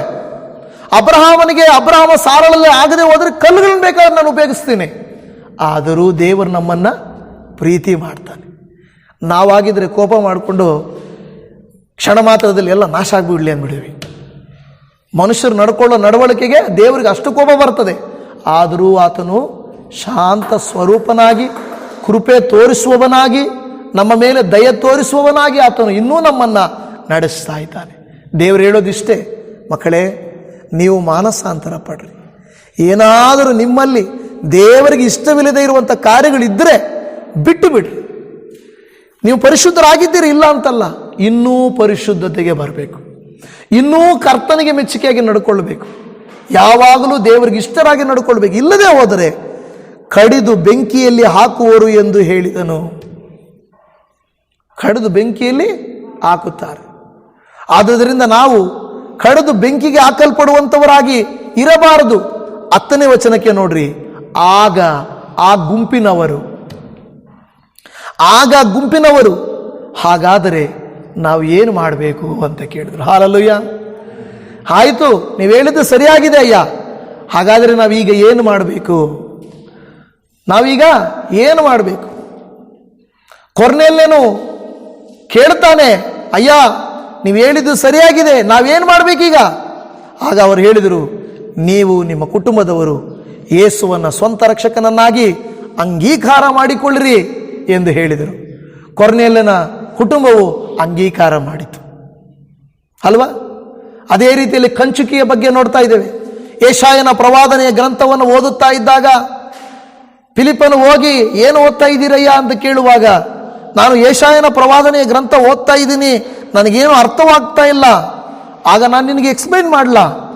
ಬಾ ಬಾ ಅಂತ ಕರೆದ, ಎಕ್ಸ್ಪ್ಲೈನ್ ಮಾಡುವಾಗ ನೋಡಿ, ಇದು ರಕ್ಷಕನಾದ ಯೇಸುವಿನ ಕುರಿತಾಗಿ ಹೇಳಲ್ಪಟ್ಟಿದೆ ಎಂದು ಎಲ್ಲ ಹೇಳಿದಾಗ, ಕಂಚುಕಿ ನೀರನ್ನು ನೋಡಿ, ತಡ ಏನು? ನೀರು ಈಗ ನೀರಿದೆ, ನನಗೆ ದೀಕ್ಷಾಸ್ನಾನ ಕೊಡಲಿಕ್ಕೆ ತಡ ಏನು ಅಂತ ಕೇಳಿ, ನನಗೆ ದೀಕ್ಷಾಸ್ನಾನ ಕೊಡು ಎಂದು ಕಂಚುಕಿ ಕೇಳಿದರು. ಅಂದರೆ ಇಮ್ಮಿಡಿಯೇಟ್ ಆಗಿ ಆಯಿತು, ಇದೇ ಸಮಯ, ನಾನು ಮನ ಮರುಗುತ್ತೇನೆ, ಮನ ತಿರುಗುತ್ತೇನೆ, ಮಾನಸಾಂತರ ಪಡುತ್ತೇನೆ, ಆ ಸ್ವಾಮಿ ನನಗೆ ಬೇಕು, ಆ ರಕ್ಷಕನು ಬೇಕು. ನನ್ನ ಪ್ರಿಯ ದೇವಜನವೇ, ಇವತ್ತು ನಾವು ಯಾವುದೋ ಒಂದು ಆಶೀರ್ವಾದದ ಸಂದೇಶವನ್ನು ಇವತ್ತು ಕೇಳ್ಬೋದಾಗಿತ್ತು. ಆದರೆ ನನ್ನ ಮನಸ್ಸಲ್ಲಿ ದೇವರ ಆತ್ಮನಿಟ್ಟಂಥ ಕಾರ್ಯ, ಮೆಚ್ಚಿಸುವ ಮಾತುಗಳಿಗಿಂತ ಮಾನಸಾಂತರದ ಮಾತುಗಳು ಮುಖ್ಯ. ಯಾಕೆಂದರೆ ದೇವರ ವಾಕ್ಯ ಹೇಳುತ್ತದೆ, ನೀವು ಮನ ತಿರುಗಿಕೊಂಡ್ರೆ ನಾನೇನು ಕೊಡೋಕ್ಕೆ ನನಗೇನು ಕಷ್ಟ ಅಲ್ಲ. ನೀವು ಸಿದ್ಧವಾಗಿದ್ದರೆ ನನಗೇನು ಕಷ್ಟ ಅಲ್ಲವೇ ಅಲ್ಲ. ದೇವರಾತ್ಮನು ಇವತ್ತು ನಮಗೆ ಹೇಳಿದ ಮಾತುಗಳಂತೆ ದೇವಜನರೇ ಒಂದು ವಾಕ್ಯ ಹೇಳುತ್ತದೆ. ಯೋಹಾನ 15ನೇ ಅಧ್ಯಾಯದ 7ನೇ ವಾಕ್ಯದಲ್ಲಿ ನಮಗೆಲ್ಲ ಗೊತ್ತಿರುವಂಥ ವಾಕ್ಯ. ಯೋಹಾನನು ಬರೆದ ಸುವಾರ್ತೆ ಅದರ 15ನೇ ಅಧ್ಯಾಯದ 7ನೇ ವಾಕ್ಯದಲ್ಲಿ, ನೀವು ನನ್ನಲ್ಲಿಯೂ ನನ್ನ ವಾಕ್ಯಗಳು ನಿಮ್ಮಲ್ಲಿಯೂ ನೆಲೆಗೊಂಡಿದ್ದರೆ ಏನು ಬೇಕಾದರೂ ಬೇಡಿಕೊಳ್ಳಿರಿ, ಅದು ನಿಮಗೆ ದೊರೆಯುವುದು. ಅದಕ್ಕೆ ಹಿಂದಿನ ವಾಕ್ಯಗಳನ್ನು ನೀವು ನೋಡಿದ್ರೆ ಫಲ ಕೊಡಬೇಕಾ? ನೀವು ನನ್ನಲ್ಲಿ ನೆಲೆಗೊಂಡಿರಬೇಕು. ಒಂದು ವೇಳೆ 6ನೇ ವಚನ ಹೇಳುತ್ತದೆ, ಯಾವನು ನನ್ನಲ್ಲಿ ನೆಲೆಗೊಂಡಿರುವುದಿಲ್ಲವೋ ಅವನು ಆ ಕೊಂಬೆಯಂತೆ ಹೊರಕ್ಕೆ ಬಿಸಾಡಲ್ಪಟ್ಟು ಒಣಗಿ ಹೋಗುವನು. ಅಂತ ಕೊಂಬೆಗಳನ್ನು ಕೂಡಿಸಿ ಬೆಂಕಿಯಲ್ಲಿ ಹಾಕುತ್ತಾರೆ, ಅವು ಸುಟ್ಟು ಹೋಗುತ್ತವೆ. ಆದರೆ ನೀವಾದರೂ ನನ್ನಲ್ಲಿರ್ರಿ, ನನ್ನ ವಾಕ್ಯಗಳು ನಿಮ್ಮಲ್ಲಿರಲಿ, ಆಗ ನೀವೇನು ಮಾಡ್ತೀರ? ಬಹಳ ಫಲ ಕೊಡುವಿರಿ. 8ನೇ ವಚನ ಹೇಳುತ್ತದೆ, 15ನೇ ಅಧ್ಯಾಯದ 8ನೇ ವಚನ, ನೀವು ಬಹಳ ಫಲ ಕೊಡುವುದರಿಂದಲೇ ತಂದೆಗೆ ಮಹಿಮೆ ಉಂಟಾಗುವುದು ಮತ್ತು ನನ್ನ ಶಿಷ್ಯರಾಗುವಿರಿ. ಹಾಲೆಲೂಯ. ಎಷ್ಟು ಜನ ನಾವು ನಿಜವಾಗಿ ವಾಕ್ಯವನ್ನು ಕೇಳಿಸಿಕೊಂಡು, ಅಪ್ಪ ಎಂದು ನಾನು ಮನ ತಿರುಗುತ್ತೇನೆ, ಮಾನಸಾಂತರ ಕೊಡಪ್ಪ, ನನ್ನನ್ನು ಇನ್ನೂ ಫಲಭರಿತರನಾಗಿ ಮಾಡಪ್ಪ ಎಂದು ಕೇಳಿಕೊಳ್ಳುತ್ತೀರೋ? ನಿಮ್ಮ ತಲೆಗಳನ್ನು ಬಾಗಿಸಿ ಪ್ರಾರ್ಥನೆ ಮಾಡೋಣ. ಕರ್ತನ ಮುಂದೆ ನಮ್ಮನ್ನು ಒಪ್ಪಿಸಿ ಕೊಡೋಣ. Thank you Jesus. ಇದುವರೆಗೂ ನಾವೇನಾದರೂ ಸಣ್ಣ ಪುಟ್ಟ ಪಾಪಗಳಲ್ಲಿ, ಕೆಟ್ಟತನಗಳಲ್ಲಿ ಮಾರ್ಗ ತಪ್ಪಿ ನಡೆಯುವವರು ನಾವಾಗಿದ್ದರೆ ಇವತ್ತು ದೇವರಿಗೆ ಹೇಳೋಣಪ್ಪ, ನಿನ್ನ ವಾಕ್ಯ ನಮಗೆ ಎಚ್ಚರಿಸ್ತಾ ಇದೆ. ಮನ ತಿರುಗಿಕೊಂಡು ನಿನ್ನ ಮಕ್ಕಳಾಗಿ ಬಂದು ಬಿಡಬೇಕಾಗಿರುವುದನ್ನು ಬಿಡುವುದಾದರೆ ನೀನು ಮಾಡಬೇಕಾಗಿರುವುದನ್ನು ನಮಗಾಗಿ ನೀನು ಮಾಡುತ್ತೀ. ನಿನಗೆ ಸ್ತೋತ್ರ ಯೇಸುವೇ. ಈ ಲೋಕದಲ್ಲಿ ನಾವು ಜೀವಿಸುವಾಗ ನಿಮ್ಮ ಸಹಾಯ ನಮಗೆ ಬೇಕಪ್ಪ. ಅನೇಕ ಸಂದರ್ಭಗಳಲ್ಲಿ ನಾವು ದುಡುಕ್ತೇವೆ ಪೇತ್ರನಂತೆ. ಅನೇಕ ಸಂದರ್ಭಗಳಲ್ಲಿ ನಮ್ಮ ಕೆಲಸಗಳೆಲ್ಲ ಫೇಲ್ ಆಗ್ತಾ ಇರ್ತವೆ. ನಾವು ಅಂದುಕೊಂಡ ಆಸೆ ಪಟ್ಟಿದ್ದೆಲ್ಲ ನೆರವೇರ್ತಾ ಇರಲ್ಲಪ್ಪ. ದೇವರೇ, ಯೇಸುವೇ, ಕರುಣಾಮೂರ್ತಿಯಾದ ಕರ್ತನೆ, ನಿನ್ನ ಮಾತಿನ ಮೇರೆಗೆ ನಾವು ಬಲೆಗಳನ್ನು ಹಾಕುತ್ತೇವೆ ಎಂದು ಆ ಶಿಷ್ಯರು ಹೇಳಿದ ಹಾಗೆ ನಾವು ಕೂಡ ಮಾನಸಾಂತರ ಪಡುತ್ತೇವೆ. ಸ್ನಾನಿಕನಾದ ಯೋಹಾನನು ಅವರನ್ನು ಗದರಿಸಿದಾಗ, ನೀವು ಯಾವುದರಲ್ಲಿ ಹೆಚ್ಚಿಸಿಕೊಳ್ತಾ ಇದ್ದೀರಾ, ದೇವರಿಗಿಂತ ದೊಡ್ಡ ಒಂದು ಯಾವುದೂ ಇಲ್ಲ ಎಂದು ಹೇಳಿದಾಗ, ಹಾಗಾದರೆ ನಾವು ಏನು ಮಾಡಬೇಕು ಅಂತ ಮನ ತಿರುಗಿಕೊಂಡ್ರು, ಪಶ್ಚಾತ್ತಾಪ ಪಟ್ಟರು. ಏಸಪ್ಪ, ಹಾಗೆಯೇ ದಯಮಾಡಿ ನಮ್ಮನ್ನು ಕನಿಕರಿಸು, ನಮಗೆ ಸಹಾಯ ಮಾಡು. ಇವತ್ತು ನಿಮ್ಮ ಪಾದಕ್ಕೆ ಬಂದಿರುವಂಥ ನಿಮ್ಮ ಮಕ್ಕಳಾದಂಥ ನಾವು ನಿಮ್ಮಲ್ಲಿ ನಾವು ಹಾತುಕೊಂಡು, ನಿಮ್ಮ ವಾಕ್ಯಗಳಲ್ಲಿ ನಾವು ಹಾತುಕೊಂಡು ನಾವು ಫಲ ಕೊಡುವುದಕ್ಕೆ ಸಹಾಯ ಮಾಡಪ್ಪ. ಫಲರಹಿತರಾಗಿರಬಾರದು. ದೇವರೇ, ನಿನ್ನ ವಾಕ್ಯ ಹೇಳುತ್ತದೆ, ಫಲ ಕೊಡುತ್ತಾ ಇದ್ದರೂ ಇನ್ನಷ್ಟು ಫಲ ಕೊಡುವಂತೆ, ಹೇಗೆ ವ್ಯವಸಾಯಗಾರನು ಇನ್ನಷ್ಟು ಅದಕ್ಕೆ ಕರ್ತನೆ ಸಹಾಯ ಮಾಡುತ್ತಾನೋ ಹಾಗೆ ನಾವು ಇನ್ನೂ ಹೆಚ್ಚು ಫಲ ಕೊಡುವಂತೆ ನಮಗೆ ಸಹಾಯ ಮಾಡಿರಿಯಪ್ಪ. ನಮ್ಮಲ್ಲಿರುವ ಕೊರತೆಗಳನ್ನು ನೀಗಿಸಿರಿ, ಬಲಹೀನತೆಗಳನ್ನು ತೆಗೆಯಿರಿ, ನಿನ್ನ ಆತ್ಮನ ಶಕ್ತಿಯಿಂದ ನಮ್ಮನ್ನು ತುಂಬಿಸಿರಿ, ನಿನ್ನ ಮಹಿಮೆಯನ್ನು ನಮ್ಮಲ್ಲಿ ಕಾಣುವಂತೆ ಮಾಡಬೇಕೆಂದು ಬೇಡಿಕೊಳ್ಳುತ್ತಾ ಇದ್ದೇವೆ. ಸ್ತೋತ್ರ ಅಪ್ಪ. ಇಲ್ಲಿ ಬಂದಿರುವಂಥವರು ಅವರು ಮಾಡುವ ಕೆಲಸವಾಗಿರಲಿ, ಅವರು ಮಾಡುವಂಥ ಬಿಸ್ನೆಸ್ ಆಗಿರಲಿ, ಅವರು ಮಾಡುವಂಥ ಯಾವುದೇ ಕೆಲಸ ಕಾರ್ಯಗಳಾಗಿರಲಿ, ನೀನು ಅನುಗ್ರಹಿಸು ದೇವರೇ. ಇನ್ನಷ್ಟು ಹೆಚ್ಚು ಫಲ ಕೊಡುವಂತೆ ಮಾಡಪ್ಪ. ನಿನ್ನ ನಾಮವನ್ನು ಮಹಿಮೆ ಪಡಿಸುವಂತೆ, ಅವರ ಕ್ರಿಯೆಗಳಿಂದ, ಅವರ ಫಲಗಳಿಂದ ಇವರು ದೇವರ ಮಕ್ಕಳು, ದೇವರಿಂದ ಆಶೀರ್ವದಿಸಲ್ಪಟ್ಟವರು ಎಂದು ಹೇಳುವುದಕ್ಕೆ ನಿನ್ನ ಕೃಪೆಯನ್ನು ತೋರಿಸಿರಿ. ಸ್ತೋತ್ರ. ಈ ಮೊರೆಯನ್ನು ಆಲಿಸಿದಕ್ಕಾಗಿ ನಿನಗೆ ವಂದನೆ. ಯಾರು ಅವರ ಪಾಪಗಳನ್ನು ಒಪ್ಪಿಕೊಂಡು ಅವರ ಕೆಟ್ಟತನಗಳನ್ನು ಬಿಟ್ಟು ಮನ ತಿರುಗಿ ನಿನ್ನ ಕಡೆಗೆ ಬರುತ್ತಾರೋ ಅವರನ್ನು ನೀನು ಉಪಯೋಗಿಸಿಕೊಳ್ಳುತ್ತೀ. ನಿನಗೆ ಸ್ತೋತ್ರ. ಅವರನ್ನು ನೀನು ಉಪಯೋಗಿಸಿಕೊಳ್ಳುತ್ತೀ. ಸ್ತೋತ್ರ. ನಿನ್ನ ಪರಲೋಕದ ಫಲಗಳಿಂದ ತುಂಬಿಸಿಕೊಡುತ್ತೀ. ನಿನಗೆ ಸ್ತೋತ್ರ. ಪವಿತ್ರಾತ್ಮನ ಫಲಗಳಿಂದ ನೀನು ಗಲಾತ್ಯ 5:22 ಹೇಳಿದ ಹಾಗೆ ಅವರಲ್ಲಿ ಅನೇಕ ಫಲಗಳನ್ನು ತುಂಬಿಸಿಕೊಡಿರಿ. ಸ್ತೋತ್ರ. ದೇವರೇ, ನಿನಗೆ ವಂದನೆ ಅಯ್ಯ. ಅನೇಕರನ್ನು ಫಲಿಸುವಂತೆ ಮಾಡಿದ ದೇವರೇ, ನಮ್ಮನ್ನೂ ಫಲಿಸುವಂತೆ ಮಾಡು. ನಿನ್ನ ನಾಮ ಮಹತ್ವವನ್ನು ಕಾಣುವಂತೆ ಮಾಡು. ಎಲ್ಲ ಸ್ತುತಿ, ಘನ, ಮಾನ, ಮಹಿಮೆ ನಿನಗೆ ಮಾತ್ರ ಸಲ್ಲಿಸುತ್ತಾ ಈ ಪ್ರಾರ್ಥನೆಯನ್ನು ನಮ್ಮನ್ನು, ನಮ್ಮ ರಕ್ಷಕನು, ನಮ್ಮನ್ನು ಫಲಭರಿತರನ್ನಾಗಿ ಮಾಡಲಿಕ್ಕೆ ಶಕ್ತನಾಗಿರುವ ಆತನು ಯೇಸುವಿನ ನಾಮದಲ್ಲಿ ಪ್ರಾರ್ಥಿಸಿದ್ದೇವೆ ಪರಮ ತಂದೆಯೇ. ಆಮೇನ್, ಆಮೇನ್.